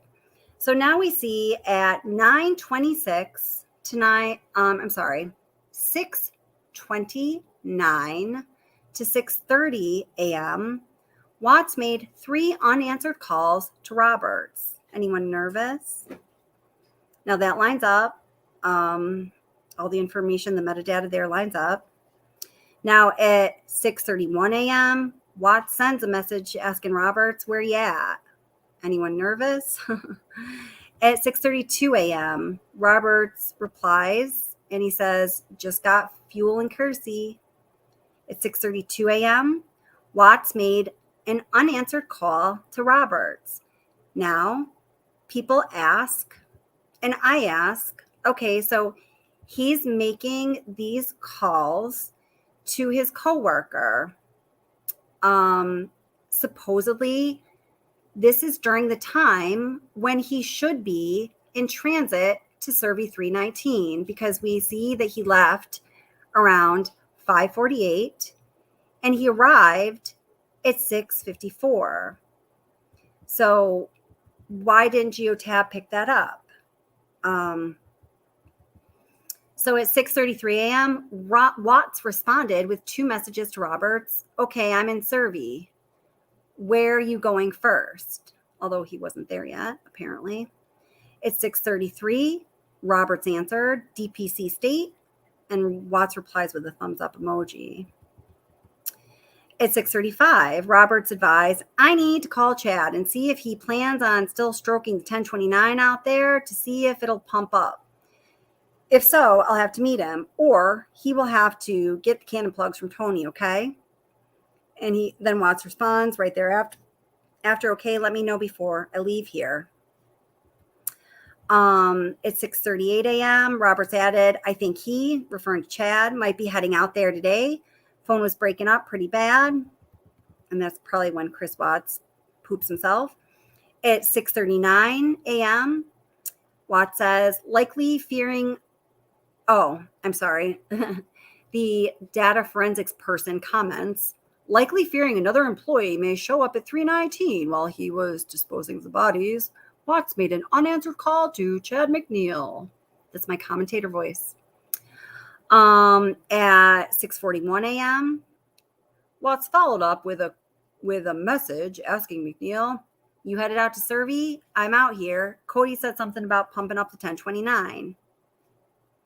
Now you see, he's saying I'm out here, but at these times, according to the timeline we have in the GPS data, he's in transit or he's nowhere, or we know that he's nowhere. He's between Saratoga Trail and Survey 319, if that makes sense. At 6:43 a.m., McNeil replied, well, since you're out there, if you want to fire it up, have Cody bring his cables. At 6:44 a.m., Waltz agreed. Okay, I will. McNeil advised. I'll head that way in a bit. Now, at 6:59, I'm interested in this time because this is after, according to the Geotab GPS, Chris Watts has definitively arrived at Survey 319. Roberts told Watts, I guess I'm headed out that way to start up to 1029 and Chad will be meeting out there. Watts replied, okay. So we know at 6:59 a.m., he's attentive to his phone and he's responding straight away. You know, it looks like the moment he got this text message, he responded. Now at 7:18 a.m., this would be 24 minutes after he arrived at Survey 319, 24 minutes after arriving at Survey 319, he now switches over to his personal phone. And it says, Watts took photograph of his laptop screen, presumably sitting in his truck. Now, the note underneath this bit of information says, the metadata confirms Watts was at the Survey coordinates. The image is apparently only in thumbnail format, and enlarging it blurs out the writing on the laptop screen. Well, I'm sure many of you presume, assume, deduce that that's BS. I just happened to be talking about this at some point. It was a couple months ago. I told you guys about this right when it happened. A friend of mine who I call the computer dude, because he is able to look at and usually fix things on my computer when they break down, just happened to be here working on my Mac. And I asked him about this because I was working on a video for you guys. And he said, that's total BS. They can recover all kinds of information of minute size or magnitude. This to him made no sense. That the image is apparently only in thumbnail format and enlarging it blurs out the writing on the laptop screen. He's like, no way, that's BS. So now at 7:40 a.m., so this is going to be 46 minutes after Watts arrives at Survey 319. It states, Watts sent the staged message to Shanann's phone. If you take the kids somewhere, please let me know where they are at. Now, in my mind, guys, and I'm going to imagine that some of you read it this way, just by the contents of this message, to me, that signifies Watts done what he has to do at 7:40. So that's after he's been out at Survey 319 for 46 minutes. Also indicating that that's probably the case is that the phone activity from his end picks up again. Also at 7:40 a.m., we have Watts made a 2.5 minute call to Troy McCoy. At 7:41 hours, Roberts told Watts, I'm here at 10:29. You mind coming out here just in case something gets sideways? And 2 minutes later at 7:43, Watts told Robert, yeah, I'm at 319, 1 sec. Then Watts took this picture. Here's something interesting about this picture. This picture here obviously appears in Discovery when Watts is sending this picture to Cody Roberts, his coworker. But we know from Nicole Kessinger's narrative that, well, first of all, she was on the phone with him that Monday morning when Watts sent her this picture because she says so, which she denies at other times. But Chris Watts also sends her this same picture, but it does not appear in discovery when Watts sends Kessinger this picture. Why is that? Okay, so to answer your question, Sherry Claiborne, you can tell I really needed to dig pretty deep into that. Watts arrived at Survey 319 at 6:54 a.m. for all intents and purposes. On the discovery, it says 6:53 and 57 seconds, so 3 seconds short of 6:54. And there were 46 minutes of barely any activity on his phone from his end where he was there by himself until his activity started picking up again. So that would indicate that he would, for all intents and purposes, have about 46 minutes being there by himself or not to do whatever was done. Okay, that was a whole lot of talking without checking into comments. So let's see. Oh, okay, so you said he arrived at 6:45 and left at 9 a.m. So where did you get that he arrived? I may have misspoke about leaving. I wasn't too concerned about that. I'm going to check it. Where did we get that he arrived at 6:45? And I might be wrong.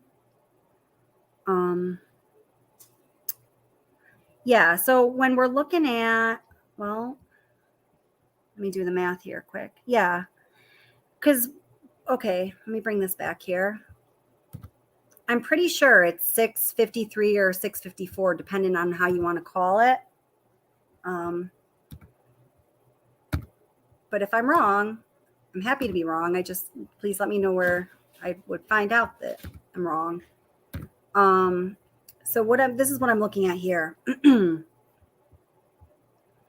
So, on August 13th, I'm looking at the first time submission that is highlighted in yellow. He starts his car at 5:18 a.m., starts moving his car, and his car is idling, for 27 seconds. And then he backs up. And then I'm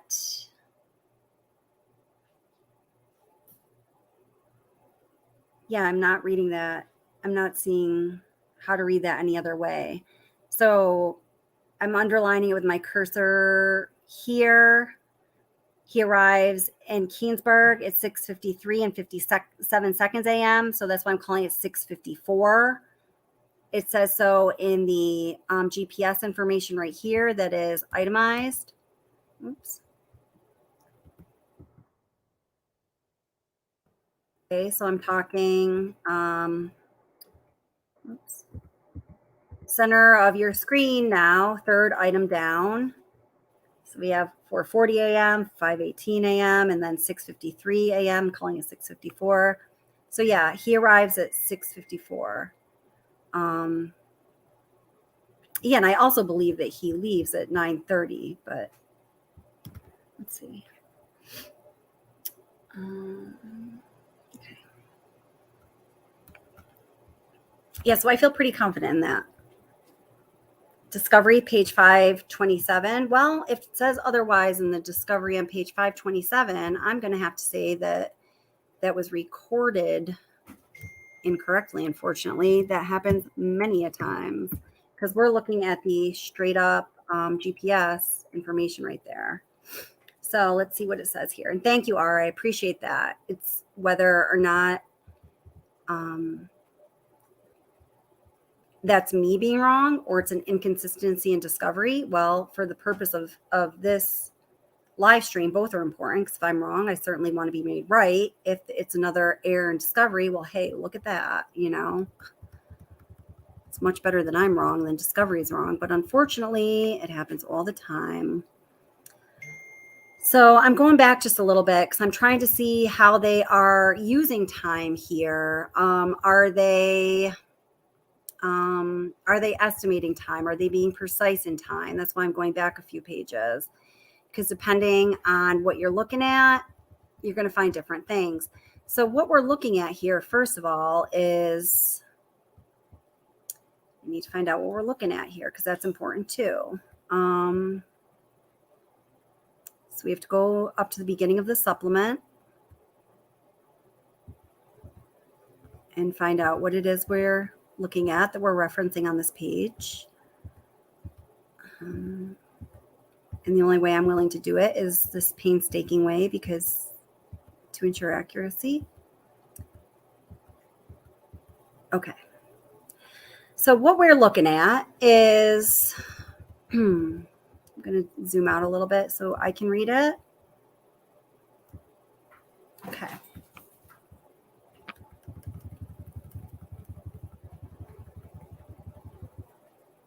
Okay, so what we're looking at is, let's see. So this is a CBI investigative supplement. And we know it's a CBI supplement, and it says narrative begins on the following page. So we have the synopsis. Frederick Police Department Detective Dave Baumhover requested Colorado Bureau of Investigation, CBI agent Tammy Lee. So what we're looking at is Tammy Lee's synopsis. Unfortunately, what I've noticed about Tammy Lee's synopsises is that they approximate time rather than to specify precision in time, which I think is unfortunate. Maybe I'm missing something. Maybe that's not how they do things, but whatever. So she goes on to say whatever she says. And let me go back to the page that our reference, 527. So now we know what it is we're looking at, because when you're researching anything, right, it's important to know what it is you're looking at. So now we know that it's Tammy Lee's supplemental narrative on behalf of Colorado Bureau of Investigation. So as I mentioned, I wanted to go up a couple pages because I was trying to determine whether Tammy Lee was being approximate or specific. And I see, consistent with what I've noticed of her before, I believe she's being approximate. For example, she says here, he got up at 4 a.m. and got ready for work. It sounds like an approximation to me. Let's see. Their mortgage was $2,700 a month. Maybe that's exactly what it was on the Benjamin. It sounds like an approximation to me. Let's see. He and Shanann talked from about 4:15 a.m. to 5 a.m. Well, that's a stated approximation. She says about 4:15 till 5 a.m. Now, I'm not trying to go crazy proving anyone right or wrong here. I'm just trying to show you some of the things that I personally scrutinize before I accept anything as being a source of information that I am going to put into the equation. Where is the source from? Is the source reliable? Is this record, whatever it's recorded on, is it official? Is it legitimate? What are the other patterns of recording information I see within the same document or by the same documenter? Okay. So again, we see he loaded up his truck from 5:15 a.m. until approximately 5:25 a.m. So again, that's an observable and a stated approximation. He took this specific route. Good for you. She got that down. When he arrived at work at approximately 6:45 a.m., so again, that's a stated approximation, and it's off by 9 minutes, which I think is a substantial amount of time when you're talking about a triple plus homicide. So yeah, she is speaking in approximations, and my assumption and my hope is that she's going to leave the details up to the contributors of the discovery that are suited for supplying details, such as the records from GPS, right? That probably got real boring for some of you, huh? Welcome, Helen. Let's see. So Jacqueline says it's a very small time frame. Yeah. That's funny. I like that justice is coming. Oh, never mind. I still want to be welcome here. Well, welcome. Let's see what else you guys have to say. Let's see. Jody is cool says his time at Servi, but taking off the text messaging and calls. Yes, I wanted to look at this. Yeah. So, I mean, the text messaging and calls, where there's activity from his end during that 46-minute. No, I'm going to have to get my little calculator out. My brain is a little from 6:54 a.m. until what is it? 7:40. Yeah, so it's about 46 minutes that he's there. His texting is really very limited. I think, he's got like a couple one-liners going back and forth. Jody, we'll look at it again though. Yeah. Yeah. Hi, E-Star. How are you? Welcome.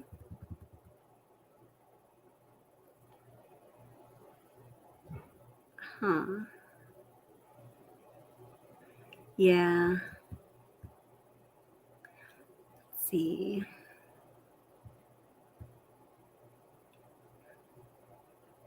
Yeah, I know. Curious Rose. What I was looking for you, I can't find it anymore. There's actually, a video of driving that part of the drive from Saratoga Trail to Servi 319. There's a couple of other of them out there, but they like markedly belong to like another creator that I don't have permission from. So I'm not going to use that. But there's one that's a little more fair use, but I couldn't get it to load. Let's see. Right. Yeah. Well, right. So, right. And I don't feel, hey, listen, all of the victims' families members, my heart goes out to them. I don't have any spice or agitation or anything negative towards any of them. But what you say is correct here. Yeah. Let's see.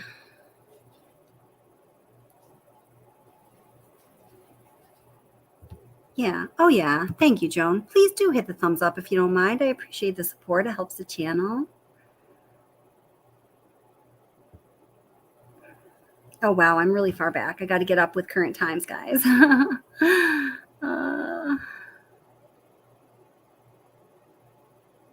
Oh, wow. I really got to catch up. I was way back. Sorry, guys.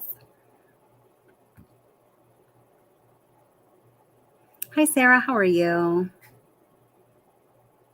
So, Sarah, you say he also took a photo of the oil levels of the tanks. The photo was redacted from Discovery. Now, I have a strong assumption that was what the photo was, taken at 7:18 from his personal phone that comes with a note saying that it was only in a thumbnail size and the information was too obscured. But I have never known anything more than what I just said to you to be evidence to show that that is true. Do you know something more than I do? And if you do, I'd like to know it, if you don't mind.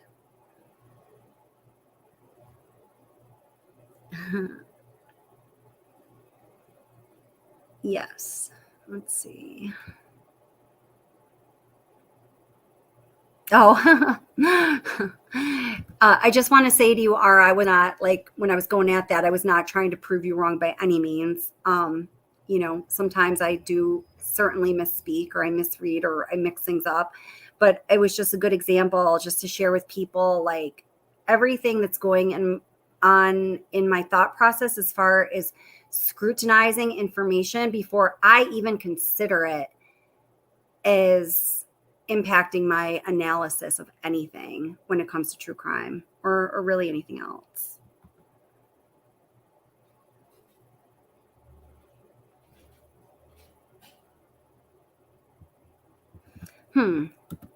So this is interesting. Justice is Coming says, was NK requesting that he send proof so she could show authorities? Oh, when she contacted them to save herself, and throw him under the bus and make her claim logical, allegedly. That is so interesting. You know, I have really scrutinized that whole bit because it is in Nicole Kessinger's retelling of all of that you mentioned to law enforcement when she's on the phone with Kevin Kobach on August 21st, 2018. We know that she tells him about that, not because we have the voice audio recording of it, because that trails off in glitches, but we do have the transcript and I have found it. So we know what she does tell him.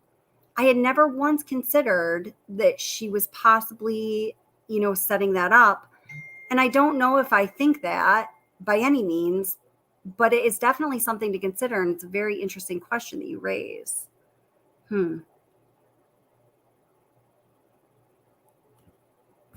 Very interesting. Yeah, and Mary, I agree with what you're saying to Sarah, that a lot of information on this case is disappearing and fast. Totally. But, if Sarah knows something above and beyond what I have access to, I would very much like to know. I want to know what Sarah knows. I want to know what Sarah knows. I want to know what Sarah knows. Yeah. Okay. So we basically know the same thing on that.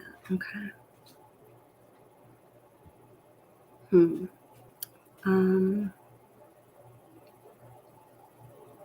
Interesting. I don't know. Is Anaphylaxis here? Is somebody here that's more qualified to speak to this very good question that Sarah raises?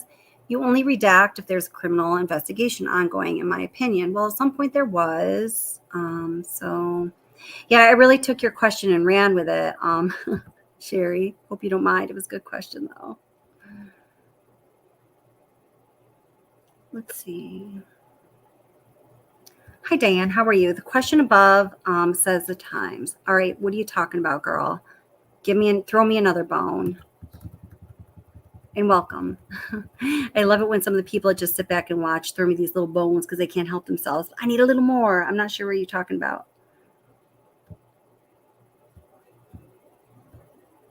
Let's see. Yikes. Dan, what were you referencing? Oh, narrative. That's important, not the evidence.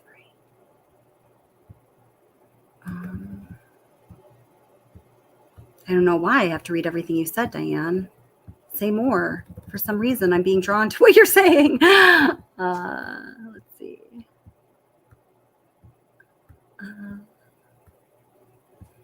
Okay, I think this is far back. All right. See, I'm trying to do an exhaustive search of what Diane had to say because it's popping up at me as being something I need to read. No idea why. And welcome. Did I say welcome? Oh, paragraph.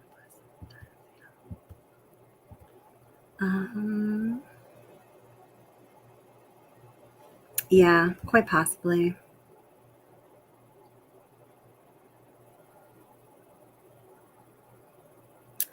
Oh, hi, Crystal Love RN. I remember you from our last live stream. I very much appreciated what you had to say. Welcome back. When do you think the obsession with this case will pass? I don't think it will. I think it's, like some other true crime phenomenon that have occurred throughout history. I understand what you say here. She says in no disrespect, but I think there comes a time that it's time to move on, so to speak. I definitely do understand that. Personally, I believe that there are unresolved issues of justice in this case that until they are at least addressed and there's an attempt made at offering complete justice in the names of the victims, in this case, it's not going to rest until that happens in my mind, but that's just me. Yeah. Yeah, so long as you're respectful, you can say anything you like, really. Yeah.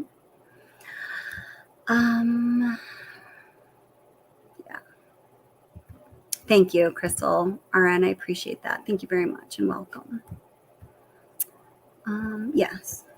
Oh, wait. Did you misspeak here? You said, Mary, I am always disrespectful. Was that a misspeak? I don't think you're always disrespectful. I hope that was a misspeak. I think that was a mistype. Let's see. Oh, good night, Allie. Is that you saying good night? I know it's getting late. So good night to whoever is leaving us. And thank you for being here. Let's see. Oh, thank you, Sherry. You're so sweet.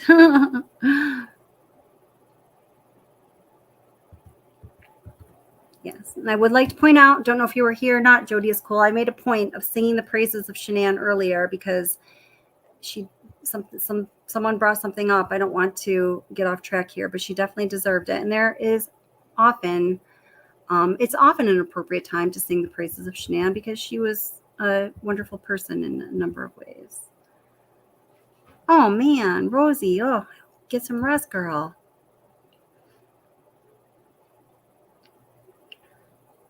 I know. Yeah, absolutely, JJ. I mean, really, it comes down, in the final analysis, it comes down to something like this, what JJ Glover says here. At Watsy's session, can't believe he had 47 miles, no matter how long it took him, right? It was 47 miles to change his mind and spare the girls. It makes me sick. He's truly a monster, despicable. That's right. That's awesome. Yeah, we definitely respect your opinion, Crystal of RN. I'll speak for myself. I respect your opinion. Yeah. Well, Diane says the children are forgotten in all this. So many people let them down. Well, I think I know what you mean, but the children are not forgotten as far as I am concerned or the channel is concerned. I mean, in fact, that's what I am for above and beyond anything else. That's when sometimes, all the back and forth about what is said about Shanann or not, it certainly is not, I don't want to call it irrelevant because Shanann is very relevant. And I think it's so important that her history and her life are preserved and that she's celebrated for who she was with all of her strengths and all of her flaws. At some point, I think all that starts to become nitpicky because another issue was the issue of the children and the existence of, a family that was in crisis with a lot of people observing this state of crisis happening. I'm not blaming anyone for not doing anything right. We are all humans. We live, we learn, we try to do right by each other and do the best that we can.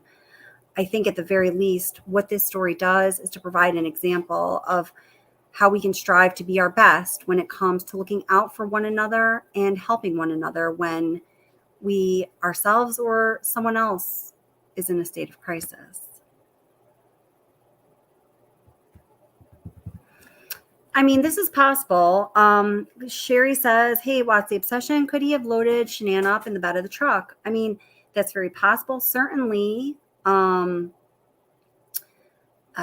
the way she was found in the earth. One of my not so favorite channel creators just recently put out a bunch of information, and I thought a lot of it was kind of BS-ish, but the one part I did find had some evidence to substantiate it was, there was a graphic that he showed of Shanann being in this kind of like child's pose position in the actual bed of the work truck as opposed to on the floorboard of the back seat of the truck, as we'd been told so many times.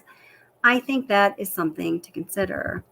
Stacking the deck, Kelly. Always stacking the deck. I'm not sure what you were referring to, but I'm sure touche.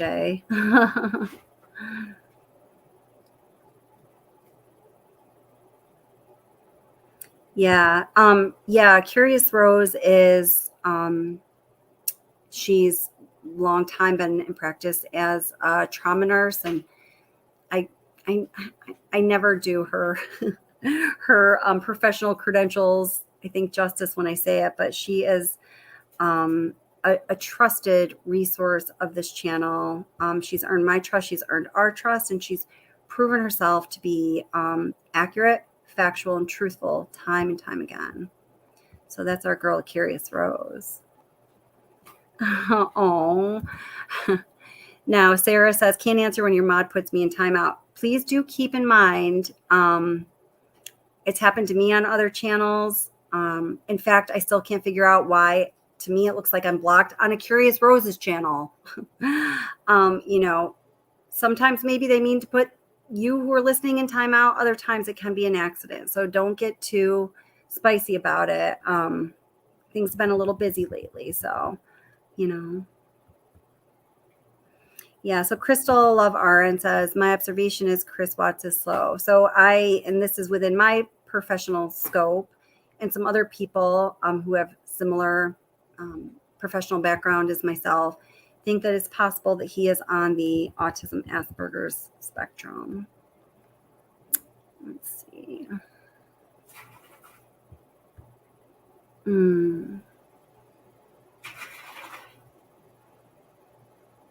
Yeah, I was curious about that too. Oh, that is a really cool mind. Rosie just noticed. Inquisitive Mind. That is a very cool name. I like that. It's a good one. Such cool names.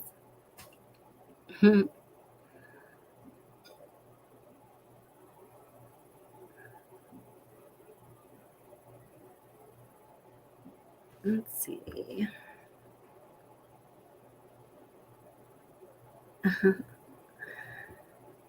Oh, and I'm sorry. I just mentioned your name, but I say welcome. Inquisitive Mind 22, welcome. Welcome, welcome, welcome to the channel.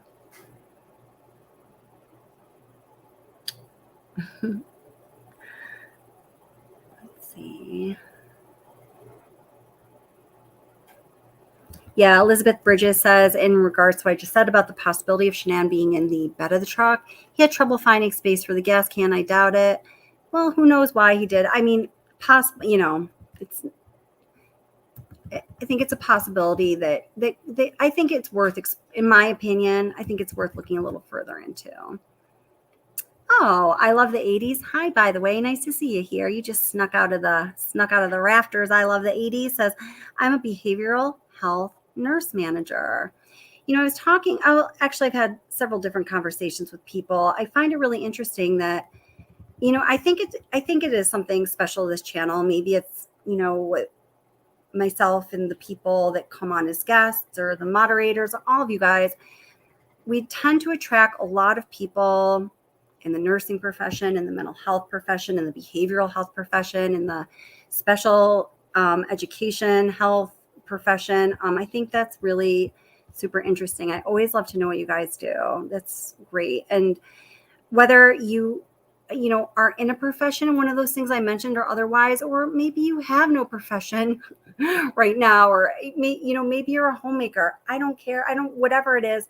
I really, truly believe that all of you have something important to contribute as we discuss this case. So please always feel free, always feel at liberty to speak up and know that your opinion is heard, and that we want you to speak your mind. So what'd you say here? So Holly S, Psych BS Masters in Counseling, and RN, worked in Psych Hospital. Now I'm just a mom, LOL. Yeah, let's see. I have a BS in psychology, and then I went on to do clinical work in psychology at the graduate level. And then I went on, well, I did a lot of different things, but I guess resulting in credentials related to this. And then I got a master's degree in education, then in teaching students with disabilities, mild to moderate disabilities, and then a certificate in applied behavioral analysis. And I guess that's where we are as far as that goes. But you know what? People learn so much of what they learn that is the most valuable through everyday experience. I absolutely believe that. Right. Just like Crystal Love RN says, Holly, the most important job, I'm a mother of 7. That's right. You know, the biggest, most important, most prestigious jobs don't necessarily have a bunch of capital letters and periods after them, right? They're just what we call ourselves in everyday life. Oh, that's sweet. Rosie says, yes, the Curious Rose is definitely the real deal. Should all follow her channel also because she's smart, funny, and beautiful inside and out. We love Rose. I agree so much with every word of that. She's all of that in a bag of chips. We love you, Rose. Let's see. Yeah, great comment. Let's see. Justice's comment says, thank you for your service in healthcare system, everyone. Absolutely. Yeah, for whatever it is that you do in life. I know everyone makes a great contribution, and for those in the healthcare system, it's just so important that people that are committed with passion and some chutzpah are always involved in that. I didn't want to say industry, but industry. Let's see.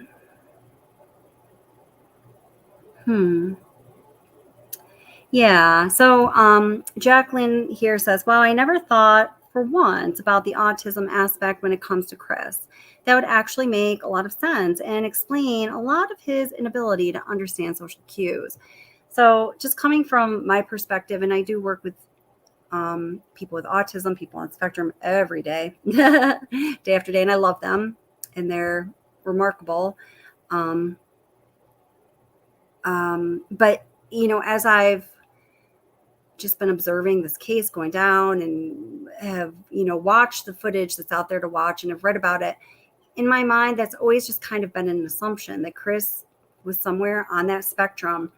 I guess it was like a few months ago when I started kind of talking about that, and I realized that, oh my gosh, everyone else isn't seeing that too. And I do think when you insert that into the equation, it does help for things to make sense, right? Yeah, and Ara is in education. She's a music teacher. Oh my gosh, educators in the arts are so critical and so important. And to all the educators out there, we have a very important job too. And thank you all so much for your service.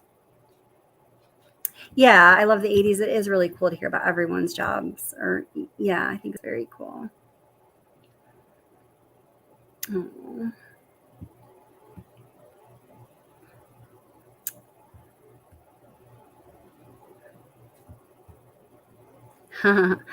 So tell me what you think, peeps. So Autumn Renee says, have you ever heard an explosion theory not at Cervi? Oh, I haven't before it, Ara. Sorry, I didn't read your whole sentence before pinning that. Oh, I've never heard of that. Not at Cervi. That's kind of interesting. Let's see, what's Kevin talking about? Always and Kevin is somebody who's an expert in oil field industry. Yeah, that's what I was thinking, Kevin. So Kevin says Shanann Watts could fit back there 6 times over, no matter what position. People sleep back there. Yeah, I was thinking that too, Kev. Thank you, because now it's official.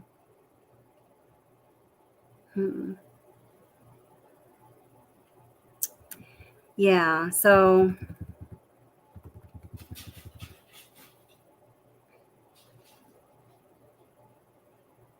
yeah, Kevin's literally like, I've had 8 of those trucks. I've literally slept back there. Kevin says, I'd like to see the stuff he had. I know there's at least 2 boxes, a spool of hoses. And I do have those pictures somewhere. Here, let me bring them up. We've taken a little bit of a different track than I was planning on this evening, which is totally cool. So I'm going to have to end soon. I'll tell you what we'll be doing next time, but let's take a look at that since it's come up. Sometimes it's really just the best thing to go with the flow. I mean, in doing so this evening, you guys put out a ton of questions, many of which I never would have thought up with my own little mind, that I think are extremely important and need to be asked. And in doing so, we are going to look deeper into them. So thank you guys. Thank you.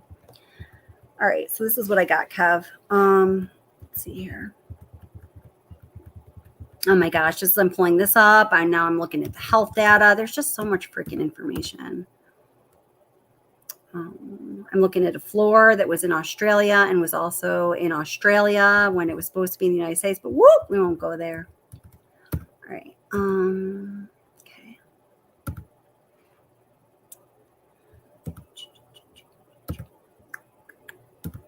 All right. Well, this is just what I have off the top of my whatever. So let's see here.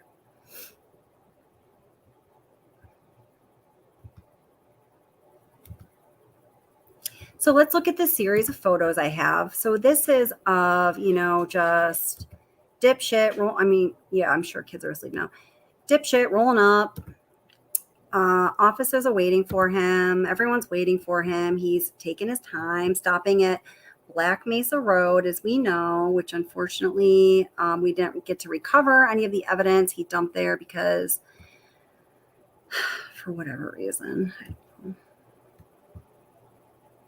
Let's see. Somebody just said.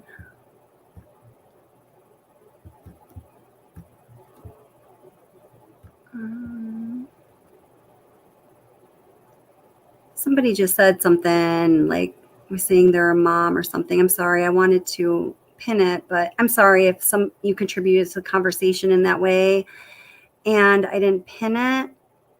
I'm sorry. I didn't mean to not acknowledge what you're doing or whatever. I'm sorry. If you want to say so again, I'll try to pin it. Okay, here we go.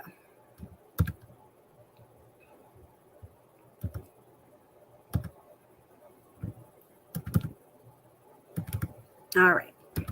So here's this, and let me take down the comments. We can see it with most clarity. All right, so I'm just going to kind of cruise through these different screenshots that I have. Is dude was rolling up. Okay, so this is dude rolling up. Okay, oops. So there's more dude rolling up. So Kevin, we're looking at what's in the back of the truck, right? And then here's more dude rolling up. Oh, dude's rolled up. So here you go, Kevin. So this is a pretty, I'm going to say it's certainly an accurate look. It was in the back of his truck because he's basically still in the frame while his truck is there. Unless he dumped some stuff that was in his truck prior to arriving at 2825 Saratoga Trail. This is the real deal. That's what was in the truck, right? So here's from a different perspective. Again, we've got a little bit of a brilliance exposure issue, but and then there's those girls. Okay, so let's see. I think that gives us the best view of what was in the truck. Yeah, Joan's a super mama. We love Joan. Let's see. Hi, Desiree. How are you, sweetheart? Oh, it always just brightens my day when you come here. You're wonderful. So Desiree says, hi, Watsy Obsession. Hi, Cal. If you see when Chris Watts moves his truck in the AM, no hose in back of the truck. When he comes home, they are back where they belong. Yeah, I know. I've heard that talked about before. So what you're saying is when you see Chris Watts move his truck in the AM, no hose in the back of the truck. So that would mean if we looked at the body cam footage while he was driving away, all body cam footage, then we'll be able to get a sample of what you're saying then, right, guys? And welcome, sweetheart. I think I said that, but so let's take a look at that because I got that. Because I got it all. But not all. Well, maybe I do have it all. That's sad if I do because there should be more. All right, here we go. So let's take a look. All right, so let me share this with you now. So we're going to pick up on what Desiree is saying here. And she's saying that, again, she says, hey, Cal, if you see when Chris Watts moves his truck in the AM, no hoses in back of truck. When he comes home, they are back where they belong. All right, so I'm going to drift away from this one here. I'm going to pull that down. And now we're going to look at the body cam footage. See what we can see.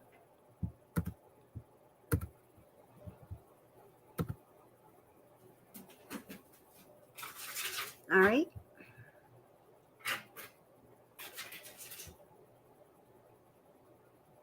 Okay, we see him pulling away there. So this should about do it right here. All right, let's see if I can zoom in even a little more for y'all.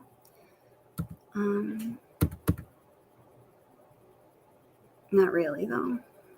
Let's see. All right. Okay, so here he is. So Des is saying that unfortunately I can't really zoom in much further because it's just not the program this is in, but you know, we're doing our best on the fly. So she's saying no hoses in the truck when he leaves here. Oops. Okay. Let's see. Hold it. Let me get back. Okay, we're going to go back a little bit. I'm going to probably have to enhance this. I definitely personally don't feel satisfied with what I'm able to see from this purview. Let's see here. But that's okay. I can enhance it, just not while I'm doing a live stream. It takes too much bandwidth. Okay, so you're saying that what we're seeing here is essentially different than what we're seeing when he arrives home. All right.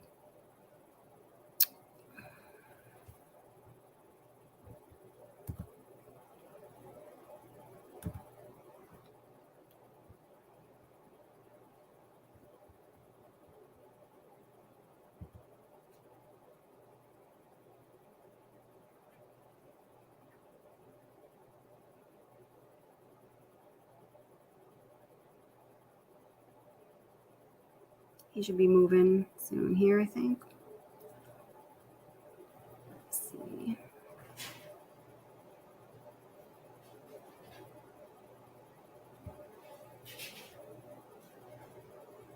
Yeah, we were right there. Okay.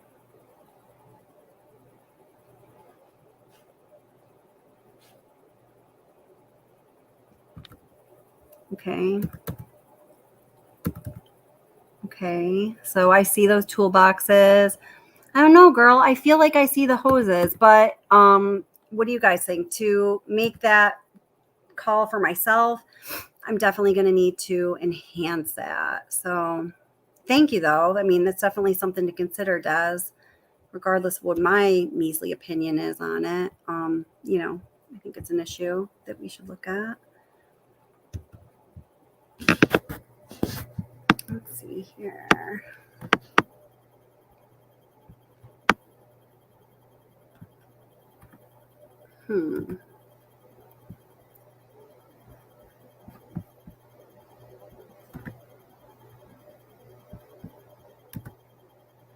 Okay, there we go. Yeah, I got myself a little lost there. Okay. Whee! I got myself lost in StreamYard land. Yikes, that was kind of scary. All right.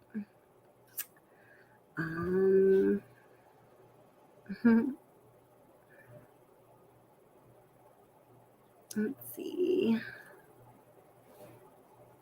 It is getting a little late for me, but does anyone want to, yeah, I mean, I would love for someone to come up on panel. I've got a little bit in me. I don't have to get up early tomorrow. So actually, if you'd like to come up on panel, please feel free. There's a link dropped where the hose is laying down. So now let's go back to, and thank you, Des. I definitely don't mean to dismiss your suggestion there. As I said, just for myself, okay, I see what you're saying.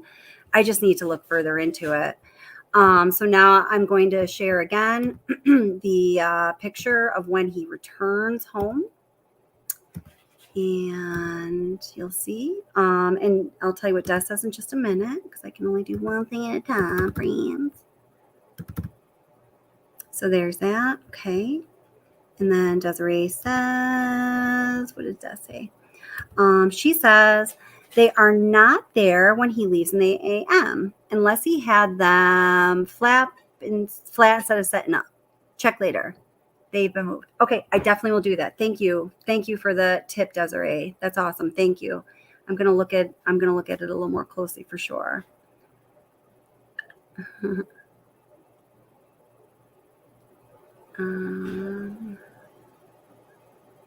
Ooh.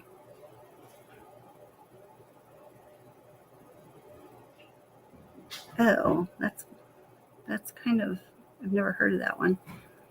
comes to her house. Very pretty, just not cozy. Yeah. I mean, she worked her butt off clearly to keep that house kept, right? I feel you though. I'm more of like a, I don't know, eclectic, I guess. But that's just me. And Steve H said, I don't see the hoses. Yeah, we'll definitely have to look. Mary also echoes, no hoses. I know I don't know who the channels are. I know that things have been made of this before. Yeah, but yeah, definitely take a closer look into it. So here, I'm going to drop the link one more time. If anyone would like to come up, you're welcome to. So something, I did want to look at today that we will look at more closely perhaps next time is, let me just show you here, because I think it is important. And based on what I've heard from all of you. Oh, Curious Rose is coming up. Hey girl, how you doing? I'm good. How are you? I'm good. Oh wait, hold it. So here, I'm going to drop the link one more time. Oh wait, we got echo. We got reverb. There you go. All good. How's it going, my love? It's going good. How are you doing? I'm doing good. I'm hanging in there. Really great questions tonight. A lot. People And are I didn't know, I'm like, oh Yeah. my God, I want to go up on, on panel, but then I'm like, we're so busy in the chat. Then I thought, let me just come up now, because I didn't know if you wanted to look for anything in Discovery or something. Oh, thank you. Hey, I appreciate it's too hard. That stream StreamYard chat sucks. It's just so, Oh it's my so God. laggy, It really is. It's seriously, it's like a 10-ring circus. Yeah, you can only do so much. No, I'm not trust me, I'm not looking for a pat on the back or anything, but anyone who's a creator knows when you're like trying to run one of these live stream things, it's like there's a lot of, when I'm like do and I'm clicking around. I mean, it's you gotta stay on your toes. That's for sure. You do. Yes. And it's your chat. So then you still need to maintain that everything, mods are great, but in the back of your head, you're still like, is everyone safe? Are we good? So it's just a lot. Right. Exactly. Like when I was going back and forth between the GPS information and the discovery document, trying to pin down, how long he was a Survey 319. I don't think I looked at the chat for a good 10 minutes, and I was getting like viscerally anxious. I was like, oh my God, what if the world is coming to an end? And I mean, I know it's not. I know that the moderators have got it, but I definitely, at the end of the day, you're responsible for it, It's still your channel. I know. It's just, but that's why, your channel, you have to act the way you want your channel to run. Exactly. And I was saying it in the beginning of the live stream, and I'll just say it again. Everybody, I was telling them how I was, I finally listened to your reading of Blood and Marriage on your channel, and it's just astounding that it's not out there on a wider scale, and you did such a great job with it. Thank you. I don't know how we didn't know about it. I don't know. I don't know either. And you know what? I always think when something like that happens, I don't think it's like an accident. Why didn't we know about it? Was there why didn't we know about it? I know. And thank God for Molson again. Yeah.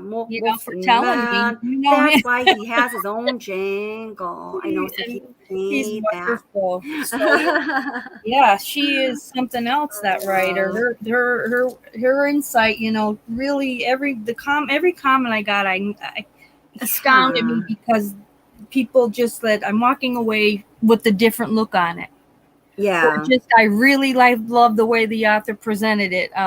Thank you so much just for that alone, because it was completely what maybe we even expected. Oh, she's a friend of Cindy's, right. We're gonna hell no, didn't play favorites either side. No, she really didn't. Yeah. I mean, I think that was one of the most astonishing things, was she really it seemed to me that she just called the shots, how she like authentically was calling them, Yeah. I thought that was pretty cool. It And is. this is totally kind of off topic, but I just have to speak to this.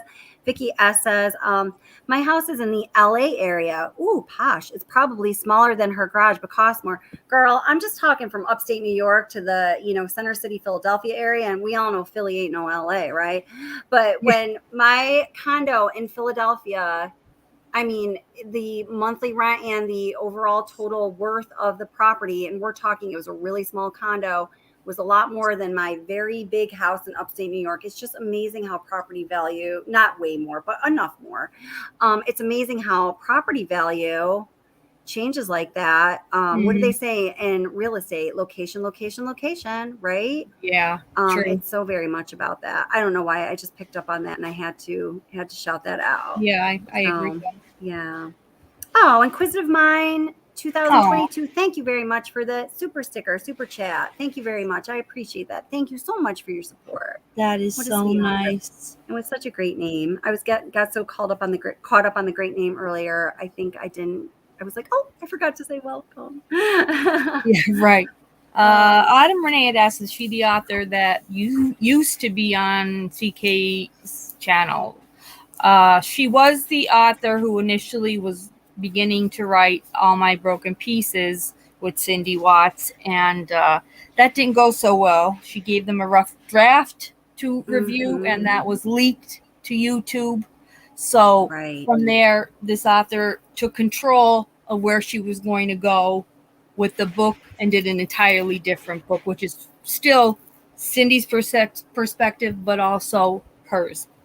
So it's a different take.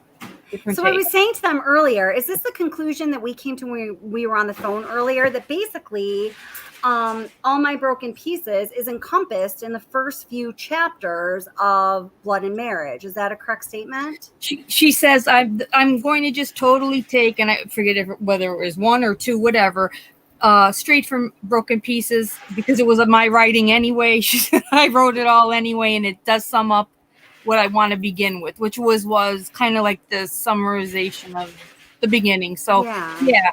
So that was it. Like, that's all what she sent them was horrible. She said, it was rough draft right down to misspelled letters, and they released it. She was mortified. Yeah. She was mortified. A couple things. Jacqueline says mind blowing. You took the words right out of my mouth, Kelly. Please, everyone, go listen to A Curious Rose read of Blood and Marriage. She was amazing. I totally agree. I just want to say, Desiree, you haven't said anything that would make me feel this way, but I'm getting something.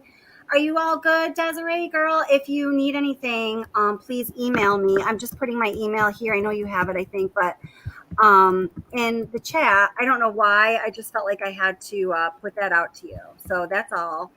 And then Inquisitive Mind, the name we love, I think was following up.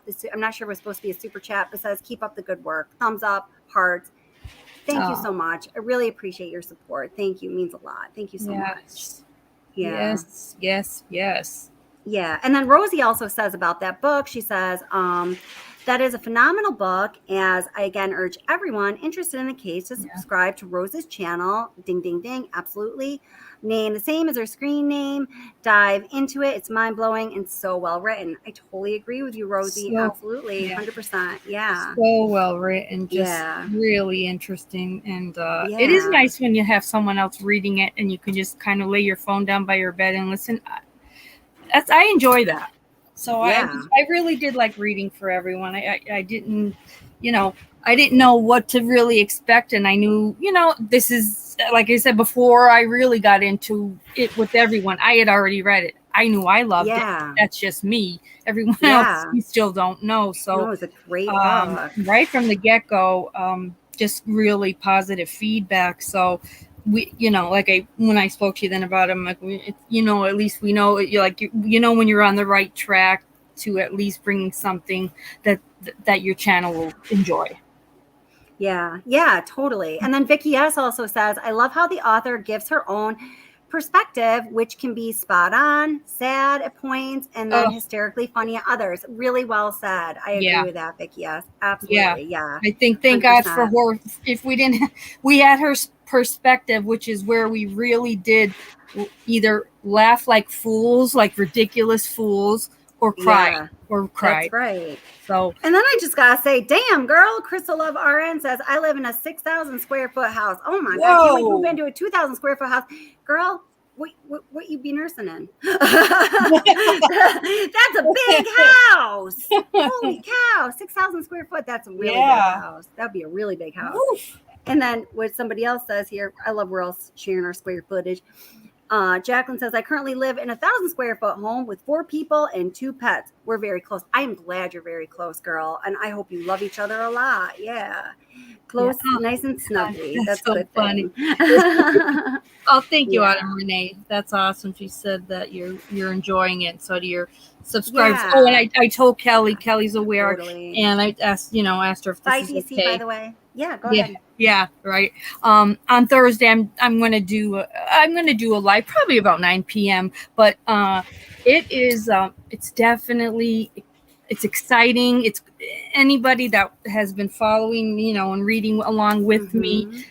Come to this live because I have a really great announcement to make, and I'm busting at the seams. So yeah, on Thursday, because I want most in there.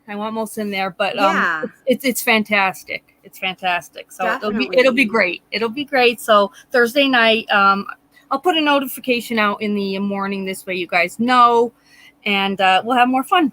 Wait, please. And by the way, good for you, Crystal Love RN. I was saying that like in a loving, like really congratulation way. I wasn't meaning to like poke fun or anything like that, but she said, I'm retired from medicine. Good for you. I'm sure you deserve it, girl. Yes. And definitely. so wait, when is that? Thursday at 9 o'clock? Yeah. Just, I want to make sure I don't schedule. Yeah. Okay. I'm putting a big X in my book right now. Okay. Well, so I don't schedule. Right. Yeah. Probably around Yeah. 9-ish, and I can't wait. Yeah. I can't wait. And then let's see, wait, Green-Eyed Bandit. Hi, Green-Eyed Bandit. Welcome. How are you doing? Says, I admit I just found a curious rose yesterday. Oops. Aww. And then says, amazing. Kelly, you are beyond sweet and smart. Oh, thank you so much. So pleasant. And Rose, who's a lady chatting with Kelly right now? She sounds familiar. Well, that is a curious rose, honey. You just made the circle. Hi, Green-Eyed. It's me. Yeah. That's our girl. That's cute. I know. Yeah. I am excited, Vicky, and it's exciting news. Or I wouldn't be this excited if it was just because I'm going to introduce a new book. It's something a little different, and it's I'm beyond excited and awesome. A lot of grateful. Yeah. Yes. Oh, and good night, Desired, and also I think DC said good night. So good night, everybody. Good night. Who's ever leaving? Definitely get some peaceful sleep. Yes. Let's see, Miss Raven, this is a good question put out there. Can you please tell me the best books to read? I'm finding so many. My gosh, could you narrow it down? Like, on true crime? Damn, that's a good question. That's a really good question, though. Yeah. Do you mean, like you said, true crime in general, or do you mean the Watts case? Because there are a ton of books on that. Right. Of course, if you haven't read Blood and Marriage, whether you want to listen to me read it or get the book, it's a definite. I could tell you'll enjoy it. Other than that, Nick Vanderleek, who has a channel, True Crime Rocket Science, has fantastic book. He has a whole series, and he deep dives into Chris's mind, and his books really are. Now, I know that I heard you talking about that when I was listening to you read Blood and Marriage, and you know what? Mm-hmm. I think he might be the first YouTube creator that I really got into when I was following the Watts case, but I didn't even know that he was a YouTube channel. I was just listening to his like a podcast, and I like him. I do too. I like his stuff, but I have to say, and in a way I digress. As time has gone on and I go back and listen to him, I am starting to find him to be far less dimensional than I once felt he was. I don't know why. And I'm sorry, Mr. Vanderleek. I don't mean to speak poorly of you. You were one of my like. He's brilliant, but I haven't watched his channel though in years. He still has the channel though, right? Sometimes I just feel like scrapping, girl. Come on, scrap. Let's scrap. Yeah. He does. He doesn't cover the Watts case as much. I think at some point he was like the official word almost on the Watts case. He had like everything. I've noticed that sometimes, even if I'm doing just general searches having to do with the Watts case, without even noticing, it's going to go to Crime Rocket or whatever his site is. And like, then a lot of the stuff has since been taken down. So, you know, I have a feeling that maybe people were kind of like snagging stuff from him improperly. I don't know. I'm just speculating. That's odd. Yeah. Oh, someone asked, and I'm happy I'm remembering it now because someone. Oh, and Miss Raven specifies about the Watts case. Oh, she does. So, yeah. Gosh, I think his books are a good place to start. Also, A Shadow Man by Alan Vinicombe, Armchair Detective. I have to read that. I do have to read that. That's Don't a let good me one forget too. that. Yeah. Oh God, yeah. I mean, my daddy is here. I mean, there were good ones if you want to start out slow. But I definitely recommend Blood and Marriage and Nick Vanderleeks. But there are like My Daddy's a Hero. I forget. There's so many of them, but you can't go wrong with Kathleen's book. With Vinny, and I think Nick Vanderleeks is good. Yeah, and Nick Vanderleek, you're gonna get some interesting and everybody is their own expert in what they're the way they're presenting it. So you can't. That's true. Wrong. That's right. I know there's some other good ones. I'm getting a little tired. Yeah. When I was looking the other day, you even forget. Oh yeah, I forgot about that. I read them all, but you forget as you go along. But a lot of them are good. A lot. Like I said, I'm going to definitely read ADs because everyone said you have to. It's just it's really good. So it is a good one. And then Vicky S says Kelly and Rose are a great team. I think so too. I really like having her on the channel.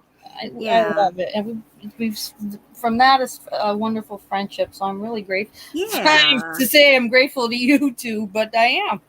And I really love about Rose is I appreciate everything she has to contribute and say and offer to the channel so much. And I also love that sometimes when I'm doing the creator thing and things are busy, I'm going here, there, and everywhere. And I'm kind of like, ask her a question. Then I'm like, oh, and then she doesn't ever. She gets it. I like that. She gets it. I get it. I have to go back and say, I'm sorry. I just, she's like, it's all good. I got it. I'm like, I know. Yeah. All good. But Kelly, I don't want to forget. Someone in chat had asked, and I think you might have even been busy because they were like, geez, I just wonder why they never even, attempted to get the Watts attempted to get lawyers for Chris. Well, in the book, as and I was shocked that they did. First, they called Scott Reich, who asked them. Oh my gosh. I didn't hear that part. Okay, Cindy called Scott, and his initial question to her was, do you have $250,000? Oh my God. Would be for him to take it on, to which she said, no. That's the retainer fee? I guess maybe for his case, that's what it was going to be. But I almost fell over. And she said, no, I don't. Maybe our home is worth about $62,000. Well, he wasn't, of course, going to do it. Well, this is funny, though. She moved on and called and got Jose Baez's assistant to see if he would take it. To which they didn't even get a call back. Oh my God. Yeah, Jose's office did not even call back. So Jose's being all more like elite than over Scott Reich these days. Jose, big time. Yeah, like definitely diva. And then I forget the name of the law office. She really couldn't even afford him. And that's who recommended Gene Powers to assist them as the victim's advocate. So that's who they had guiding them. Oh, cool. Yeah, that's who stood up there with them when they made their victim's impact speech, but to which then they were so disappointed with Jean and her entire lack of help is what they say in the book. Yeah. Wow. That part was interesting. That is interesting. Yeah. And Chris will love and I'm in New York too. I'm in upstate New York. Without being too specific, I'm wondering what part of New York you be in. Yeah, where you be? We're neighbors. And Curious Rose is in Pennsylvania. She's not in New York, but we're practically neighbors. We're only a couple hours away from each other. We're gonna have a nice get together in early fall. Early fall before it's too cold. Early fall. Oh, that sounds great. Yeah, because it's pretty then. Yeah. Let's see. Bet I can always listen. Oh, okay. Very good. Yeah. Okay, good. Those are good ones. So Miss Raven said she was oh, Jacqueline, you're in New York too. Are you in the city? Or are you also where are you? I'm interested where you guys are from. Miss Raven says, I have blood and marriage and all my broken pieces in my basket, but I can always listen. So listen. Thank you. Is it redundant for her to have both of those in her basket? Like if you're literally purchasing them, we basically I don't all know. my I broken don't. pieces is Yeah. encompassed in blood and marriage. It So is. if you It were is. buying both of them, I'm gonna say Miss Don't. Raven, just buy blood and marriage. I'm gonna have to go with. Yeah. Yeah, just for your own personal, yeah. The author did not finish all my broken pieces was not complete when it was leaked by the Watts family. So, if you buy it, you know that going in. Yeah. Whereas you're going to get her true writing, her true style, and much more with Blood and Marriage. Yes, yes, definitely. Yeah. Hi, a face in the crowd. How are you? Nice to see you. Let's see. R says, what's the obsession? Do you think Chris Watts would have had an affair if they weren't in financial trouble? I'm gonna say yes. I think that's a hard question to parse because I think that financial trouble had defined so much of the relationship dynamic between those two, or perhaps you can make that statement in reverse. But in my personal opinion, I don't think that Watts at least consciously acknowledged or realized how much financial trouble they were in until the affair. I really truly believe it was his mistress who brought that all to surface, who brought that all to light for him. So considering I have that firm belief, I'm going to have to say yes. I think he would have.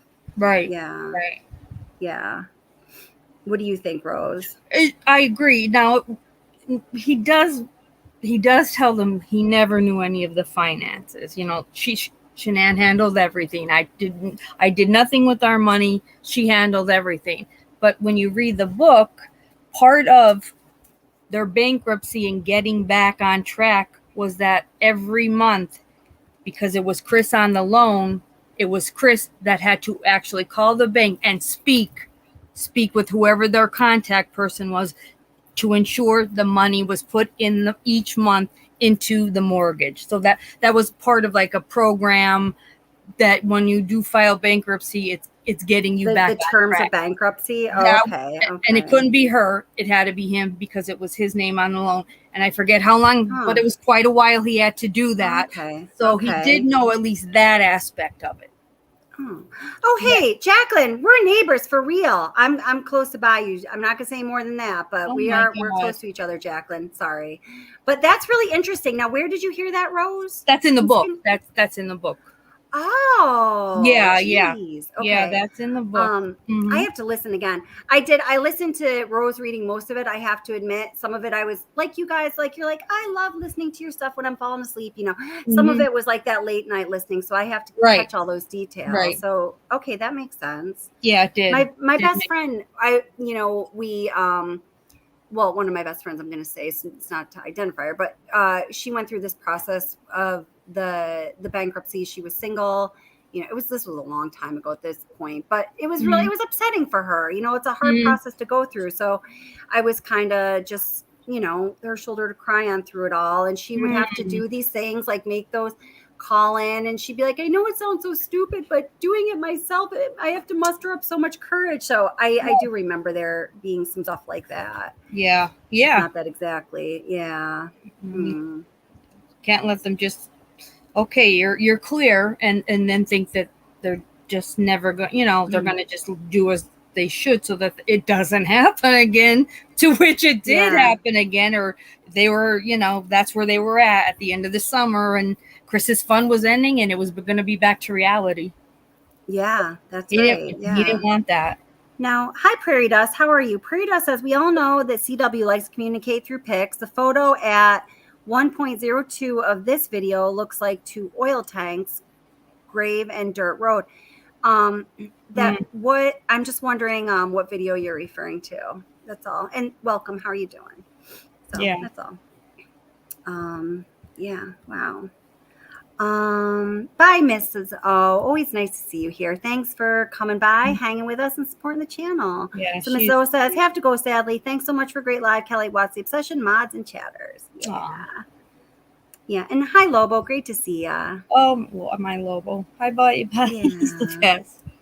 He enjoyed the book. We had a lot of fun with the certain parts that, luckily we laughed, and then there were parts where we cried, and like I had to stop reading for a bit. Yeah, no, that's good. That's so funny. I was just reading this. Green Eye Bandit says, Kelly, I'm broke as a joke, so I'd rather somebody read the books to me, and I will thumbs up and comment. Thanks, thank you.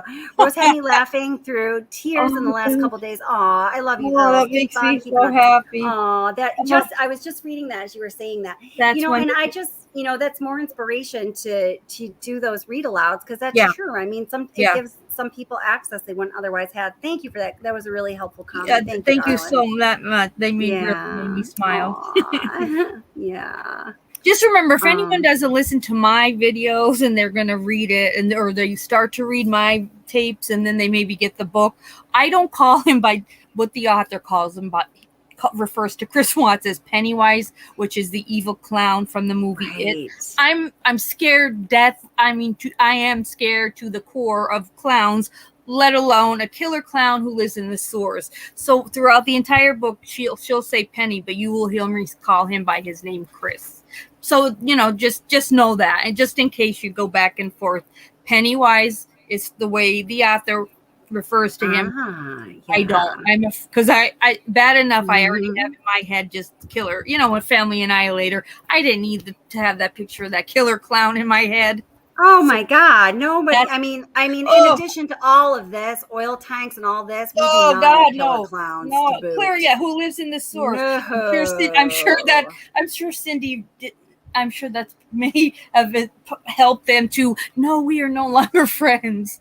No, oh my God, I bet you're not. Yeah. Now, Blondie says, is it possible that NK found CW through Shanann, and that's where no obsession started? I need a little more clarification on that question, but I am intrigued. Now, Logo says, everyone go to A Curious Rose last live. Guarantee you will be amazed. Aw, yeah, we have been shooing everybody over that way. Yeah, when you get to the very end, and I don't know if you have, she has her friend on who I know, and I can't remember now, but she's a very well-known legal expert, and I forget what type of lawyer. Your dad, Abe, will know her. You'll tell your dad the name, he's going to know it. But that's who she makes explain to us this whole 35C and breaks it down, and it's first of all phenomenal. And it was, but we were also like so surprised of really still what was going to come of it, even if he said, was going to try. He still was not going to get out because he never denied killing Shanann and disposing the body. So the 35C talk was all in vain. Yeah. Is that what you're saying? Well, they were like, this person breaks it down and first laughed when Kathleen said, I want to run this by you for my book. And it's funny. The lawyer first laughs and says, in the legal field, we have three definites: death, paying taxes, and plea deals. That's funny, right? Yeah. So your dad will know definitely. Well, that's interesting because my friend, who I've spoken about this case, the one who's a defense attorney at great length, when it was right around the time that 35C was like a hot topic, and he just. Anytime I brought it up, I just kind of got this confused. Like, I don't see how that's even like he just didn't, right. That doesn't even fit here. Like, what are you talking about? No. I was like, he clearly doesn't have any patience for this. Let's not go down that route. So now that gives a little more context though. Okay. Yeah. Right. Yeah. She breaks every single area where they were saying they were going to go with this. And it really it's almost a joke with really in turn would have happened. So Yeah. this was a great addition to the book, was her having it happens to be her good friend. Yeah. Oh, that's really interesting. It is. Now, Edward says, I couldn't believe the number of plastic containers of stuff in the basement, and their furniture must have cost a fortune in relation to their income. I just decided to pin this comment because I think, it's a good observation. But I also noticed as we were recently going through the bankruptcy documents or whatever, they valued the worth of their furniture, televisions, bedroom sets. It kind of listed what they wanted you to include in this category. Mhm. What do you value all of those things at? They valued it at $1,455. Jesus. I know. I was like, ain't no way. Oh my Ain't no God. way that's true. No. Yeah. I know that was way under. A face in the crowd says, it gives me hope in humanity that we can share like responsible adults and not be offended by just differing views, Aw. etc. No one sees exactly in everything, Right. but the good people do want complete justice. Amen. A face in Yeah. the crowd. That was so well said. I That love was. that. I like it. I like Yeah. that a lot. Yeah. Let's see what let me go back here now. Oh, and I got you, Blondie. You were saying, and that's where the obsession started. Well, I was pointing out, the other day in the live stream that, there was talk about, hey, were those, searches of, specifically of Shanann Watts in 2017, was that a real, like, what was up with that? And at some point, it was said on the official level that, oh, that was just a typo. And then they kind of walked that back. But what I was showing people in our little chitty chatty the other day, I'm going to share it with you again right now, is, and a commenter on one of my videos pointed this out to me. Thank you to whoever that person was. It was really insightful. So much so, I'm passing along to everyone else. Oh, good. It is actually that search on September 1st of 2017 that sets off the entire official timeline. Yeah, of that's events right. in the discovery. Yeah. So you see, just before September 1st, 2017, it said Kessinger searched the internet for the name Shanann Watts. And if you were to go up, it gives a description of each of their phones and the devices, that were looked at, and the information was included in the discovery. So this is the numero uno, number one, first, chronologically, sequentially, and any other way in the official discovery timeline. First item is September 1st, 2017. Kessinger searched the internet for the name Shanann Watts. Jesus. Yeah, I couldn't. I mean, really. Mic drop. It should say introduction. Like it doesn't get any clearer than that. Yeah. Sarah's so funny. She just throws this up. There was an industry-wide oil and gas safety regulation update after the Firestone explosion, August 1st through 3rd, if I recall correctly. She just throws this important shit out there. If I recall correctly. I don't know. I'm going to look into that, though. I'm writing it down in my notebook. Yeah, safety meeting. I would hope that there was something like that. Yeah. Hi, Georgia. How are you? Oh, Georgia asked if Chris is still trying to get out. No. That was up as of November 2021.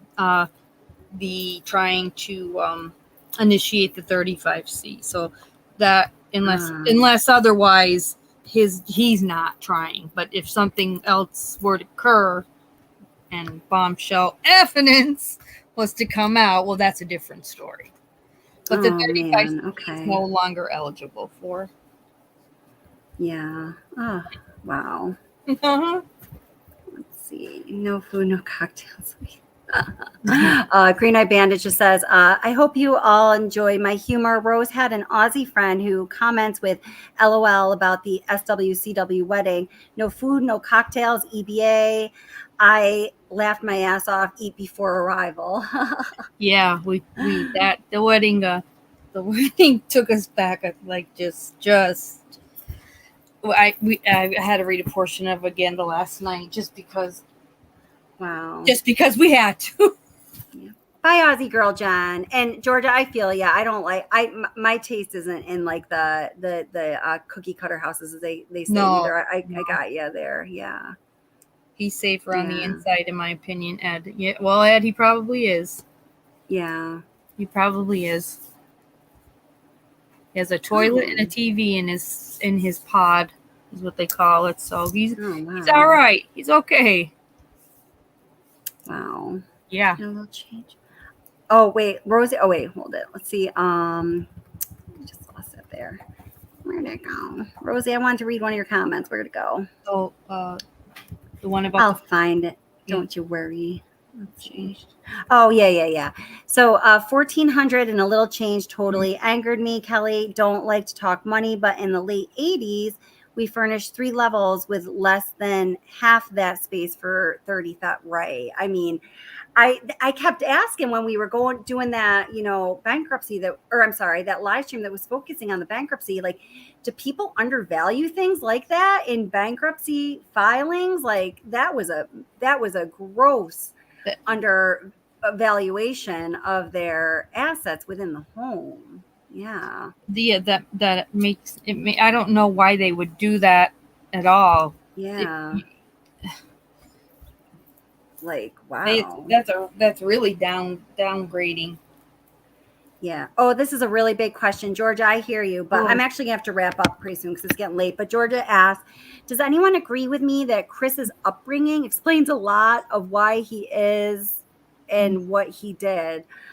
That's a big question. Read the book, Georgia. Read the book, Georgia, because Cindy does actually talk about her true feelings on areas of maybe where they went wrong, which so Georgia, if you go to a Curious Rose's channel, she just read the whole book Blood and Marriage from Cindy Watt's perspective. So there's a lot of insight in there, so that's a good recommendation. Yeah, so many questions it answered for us, and I think that's what we were shocked about as we were reading it, things we had never heard. And that's a nice, because we don't get many answers to a lot of questions we have. So that was a really nice surprise to this book.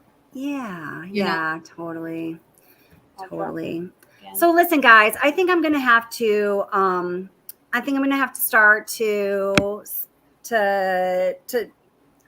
what does Cece say when she's pulling down the pine face thing? Tear it down.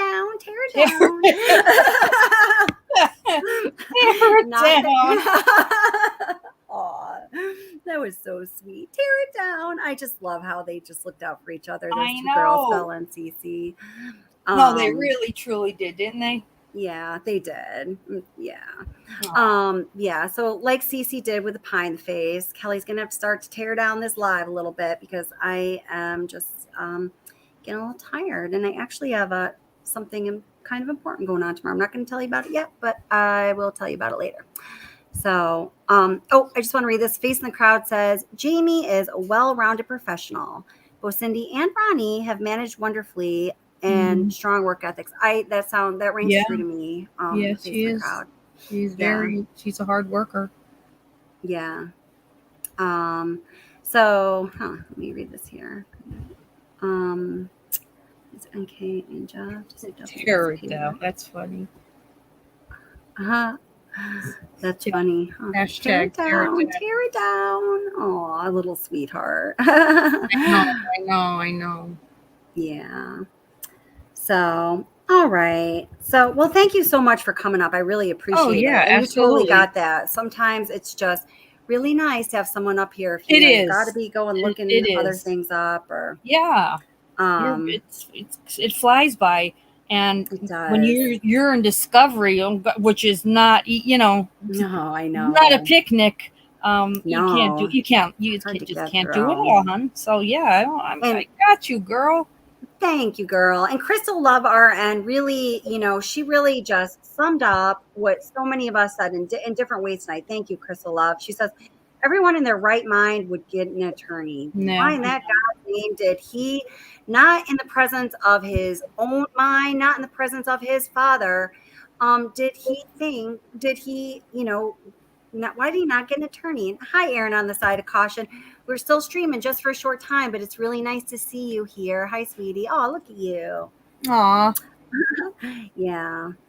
Yeah, it is sad, you know, Yeah. the way in the Yeah. beginning of things maybe had gone just even a bit differently. There could have been a whole totally different output. Yeah, absolutely. And Green Eyed Bandit, thank you for saying so. She said, you're all the sweetest lady. Love the mods. Thank you so much, mods. You guys I are so know. wonderful, so amazing. And thank you everyone in chat for being awesome and respectful. I just wanted to put that out there. So I definitely do not. Yeah, everybody. Oh, thank you so much, FN. You were a pleasure in the chat as well. We all had a really good time. Oh, Maybe what I'll do, welcome. you know what? Maybe what I'll do, if anybody's interested, give me about 15 minutes and I will do just a very short live. If anybody has any questions from the book, I know I did say that I would do that. We can do that. So give me about 15 minutes once this is over. And it won't be long, but if you have any questions or anything, we can do that. Because then on Thursday, I want to talk about, you know, something different. So I'm going to head out. Thank you, Kelly. You're the very best. Thank you. And if I come in chat, I'll come in as Kelly S rather than Lotsie Obsession, since I still can't comment on your channel or many others. Doesn't make any sense. I know. Yeah, it must be something with mine. Yeah. All right. And I need to know what's up with this comment. Public defender looked like Carney Wilson. Oh my God. Oh my God. You mean the woman that spoke for the family? Oh, no. The lawyer, Kate, which was John Walsh, his public attorney's assistant's name is Kate. And then now I'm seeing her face, and it clearly does look like you are, Crystal. You are spot on. Oh my God. And then Elizabeth Bridges says, Carney Wilson, laugh out loud. The public defender is a Syracuse University Law School graduate, just like every other attorney in my family. It's so crazy you said that. That's weird. Wow. Yeah. That's actually why I ended up going to law school, is because my one of my relatives who was in the New York State Supreme and Appellate Court was a big contributor to Syracuse University. I have a whole bunch of people in my family that graduated from there. I did not graduate from law school, by the way, but it's really funny that you mentioned that. And so did Joe Biden, FYI. Oh, really? Yep. Okay. Yep. I didn't know that. Yes, he did. All right. Well, I will let you say goodbye to all your subscribers. Thank you for being up here, Curious Rose. I'll Thank talk you to you so tomorrow. much. Okay. Awesome. Talk Good to you night, tomorrow. Good night. Good night. Thank you all. Good night. I'll see you over whoever wants. Yes. Head over to Curious Rose channel, and she says, "I'll see you guys in 15 minutes over her channel." Yeah. Let's go Orange. Woo. Yeah. They used to be the Orange Men, but not anymore. Because I think it's the whole the Washington Redskins, right? Same reason. So yeah, now they're just orange. Big happy freaking orange bouncing around. What better mascot is there than that? Oh, Crystal Lovar, and funny you said this. You said, I have a question about the doll. I never think about that freaking doll. Last night I was thinking about it hardcore. I was like, I have to look into the doll who took that picture and whatnot. I was doing that research today, actually, in the discovery document, and I learned some stuff. I want to put a video out, but what's your question? I actually, for the first time ever, might have an answer for you today. It's funny how timing goes. Thank you, Green Eyed Bandit. Yeah. Oh, crazy. That's so funny. Okay, now I got to Google Carney Wilson too. You guys have got me all curious.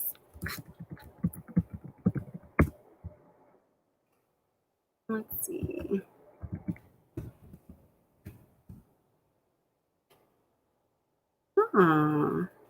Yeah, there's Carney Wilson. I see, and I saw, and I see. Dang, Crystal, that was such a random good call. That's awesome. I love you guys. Oh my goodness, that's great. Good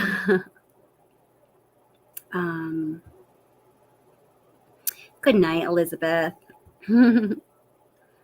Aw, thank you so much, Rosie.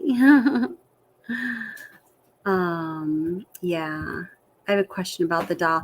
Well, you know what? It's so funny you guys are bringing this up now, because like I said, really the first time ever I just started really looking into the doll. I'm going to be putting a video out about that soon. Yeah. Oh, yeah. Awesome. Yeah. Crystal Love. Yeah. Go over to Curious Rose's channel here. I think you guys have dropped it a million times, but I would like to do so myself just because I love Curious Rose. And guys, she's at like 870 subscribers. Let's push that girl to 1,000. That's what I'm saying. Let's get her to 1,000 by the end of the week. Can we make that a goal? She's at 888 now. She gained some subscribers since the last time I looked a couple hours ago. Awesome. We're going to get you there, girl. Here is the channel link. Yeah. There you go, friends. Yeah. So, all right, guys. Hold on for one more day. Someday somebody's gonna make you want to turn around and say goodbye. Till then, baby, are you gonna let him hold you down and make you cry? Don't you know, things can change, things will go your way if you hold on for one more day. Can you hold on for one more day? Things will go your way, things will go your way. Hold on for one more day. Oh, yeah. Yeah, definitely. That's it. Carney Wilson Phillips. Hold on.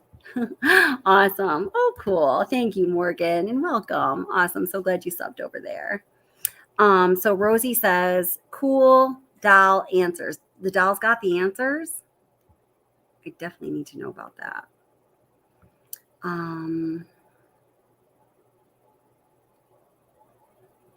Yeah, Inquisitive Mind, this is a good question too. And I'll be honest, I've never personally deep dived into that. I'm writing down my notebook. I've been writing a lot of things down in my to research notebook tonight. What do you know about that? Oh, man, there's just so many important things I want to check into. So Green Eyed Bandit says about the doll, from what I understand, all the documentary stuff that I've looked into, it was Shanann Watts who took the picture of the doll on the sofa, which actually is extremely disturbing to me. Well, take a quick look at the doll. Because I think we can answer this. We can answer this one. I know we can do that. Because I just did it for myself, I think. But it's actually better if you guys tell me what you think. Because when I'm doing it by myself isn't checking me as well as you guys can check me. Let's see here. Sorry, I'm just scrolling through the timeline here.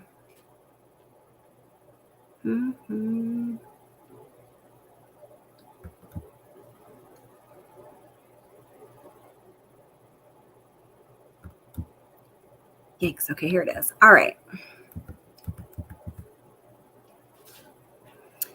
Okay. Well,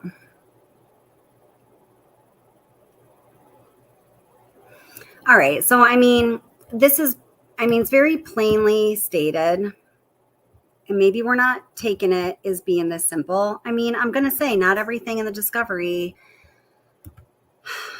I don't know. I'm not going to say anything else. Let me see what you guys think.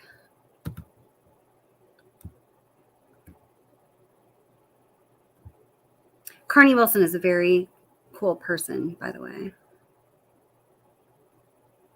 Yeah, let's get Curious Rose to 1,000 by the end of this week.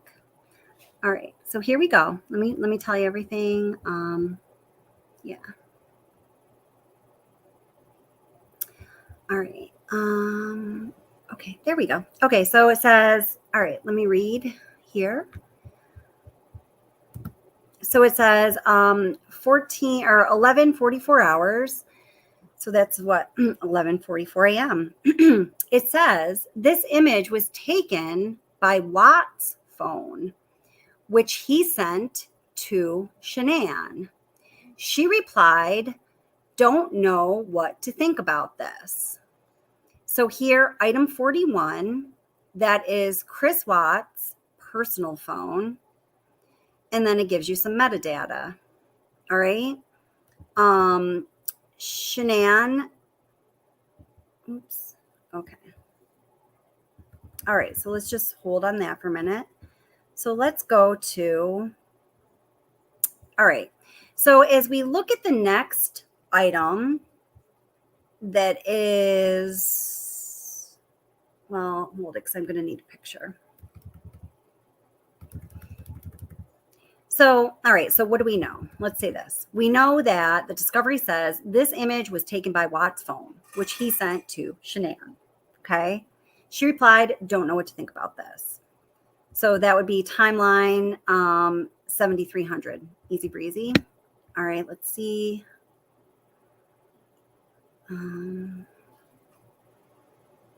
So yeah, that makes sense with it being taken by Chris Watt's phone. Let's see. Let me go to a picture, last picture of his phone.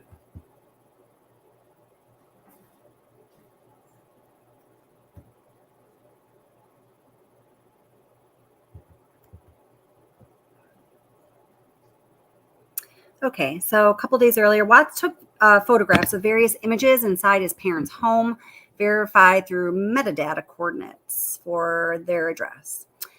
This includes a certain family portrait. Okay, so there's the metadata on that picture. Let me get another sample for us.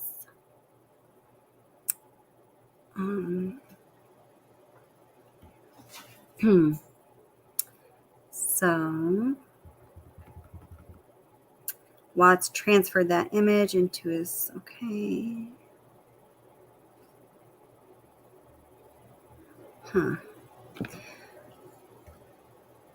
Yeah, okay. So let me go back to the doll picture. So, okay, I don't think there even needs to be a video about this. This is what I conclude about the doll picture. Now, I could be wrong, and I'm very interested to hear what everyone has to say about it, because there's always been a lot of discussion about this picture and who had taken it. So Green Eyed Bandit says, okay, Kelly, I think it was proven that the doll picture was originally from Shanann Watt's phone. So I know that people have proved it either way, proved, quote unquote. What I'm interested in, respectfully, I'm saying this, is what is their proof? You know what I mean? I think what I need to do actually is to perhaps, oh, you sang with me, Green Eye Bandit. I was a little sad at the lack of fanfare I had about the Wilson Phillips rendition of Hold On. So I'm really excited to hear that. Thank you. Okay, so you're saying excited about the doll video. So maybe there is a video to make of it. Okay. Let's see. Oh, hi, Lady Jenny. How are you, sweetheart? That's nice. Nice to see you here. Yep, that's right. Yeah, you're right. So Inquisitive Mind 2022 says Pick and Discovery is of cell phone 41, which belongs to Chris Watts.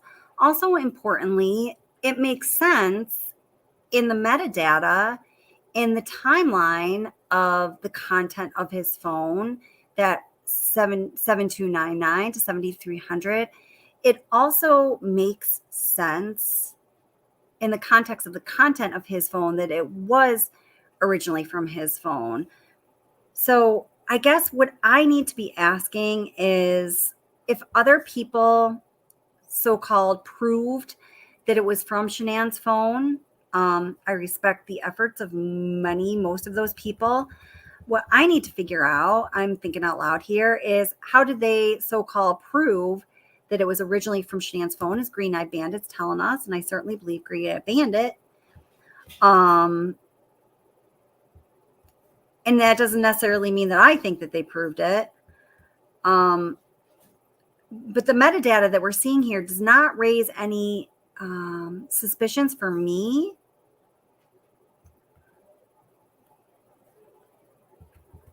Okay.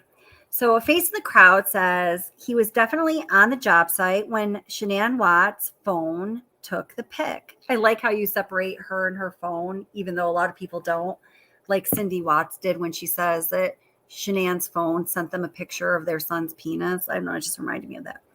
His geotab and GPS confirmed. It was the day she was home with the girls before going on the trip.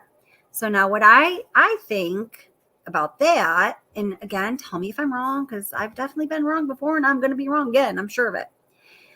I think you're talking about this date here. So 11:44 on the date of August 9th, right? Watts took the day off from work and Shanann left for Arizona. So this is August 9th, okay? And we know, according to these notes, that Watts took the day off of work and Shanann left for Arizona. So Shanann is texting at the early morning hours.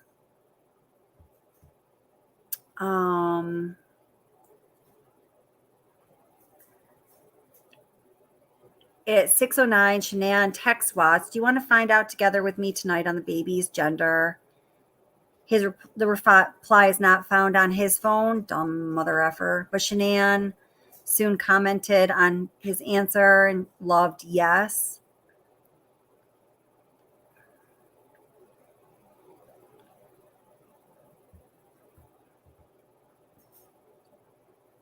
He's putting stuff on his secret calculator app. Shanann shared an ultrasound image of her unborn son with Sarah Nud. It says at 11:44 hours, this image was taken by Watt's phone, which he sent to Shanann. She replied, "Don't know what to think about this." So in the context of this happening, guys, on this day, on August 9th, 2018, we know that Watts took the day off from work and Shanann left for Arizona. We do know that she left early in the morning. This is just anecdotal. I just happen to remember this from conversations about Nicole Atkinson picking her up.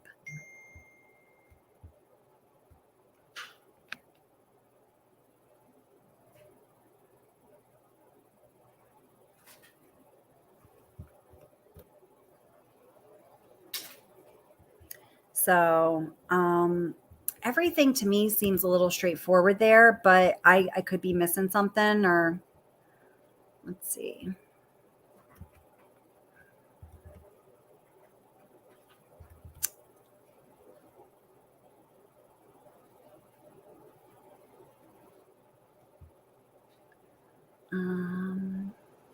Yeah, same. Huge hit when I was in middle school too. Facing the crowd, we must be right around the same age.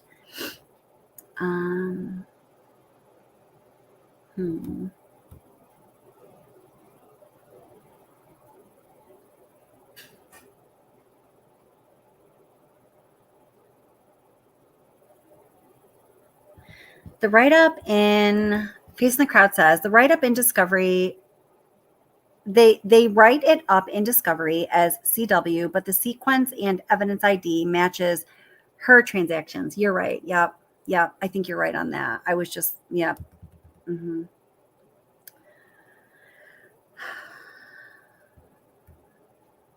Yeah. So you know what? Yeah, I'm actually too tired to process this right now. So we are going to revisit this. I think there is something perhaps there to revisit. Let's see. Green Eye Bandit says, "Oh, Kelly, please, there's not a need for you to waste your time on the photo of this doll." Well, it's an interesting point. I just wanted to be confirmed that it was SW that took the picture, not Chris. I'm saying that perhaps I don't think that's easily confirmable. And the reason why is, I mean, right here in black and white in the Discovery document, it says that, and now they're wrong sometimes. I get it. But it says this image was taken by Watt's phone, which he sent to Shanann. So right there, I'm going to have to push back against the statement it was confirmed to be taken by Shanann's phone, you know, if you're me not knowing much about the topic. But let's go further down this road. Just not right now.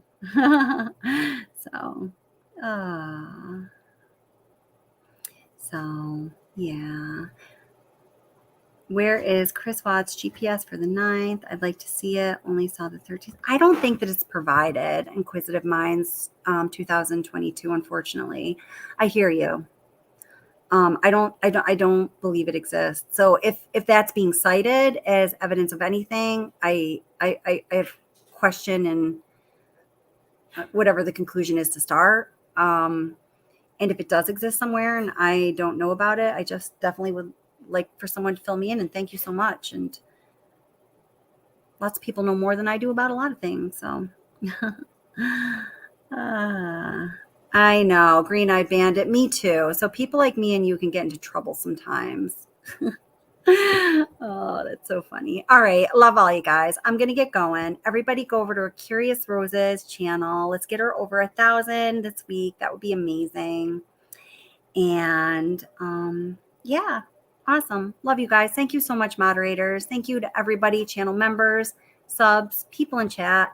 Thank you for being awesome. And yeah, this is a really good point. I'm taking note of all this, a face in the crowd, and let's loop back around on this, okay? And if anyone has any other information about this or any other issue,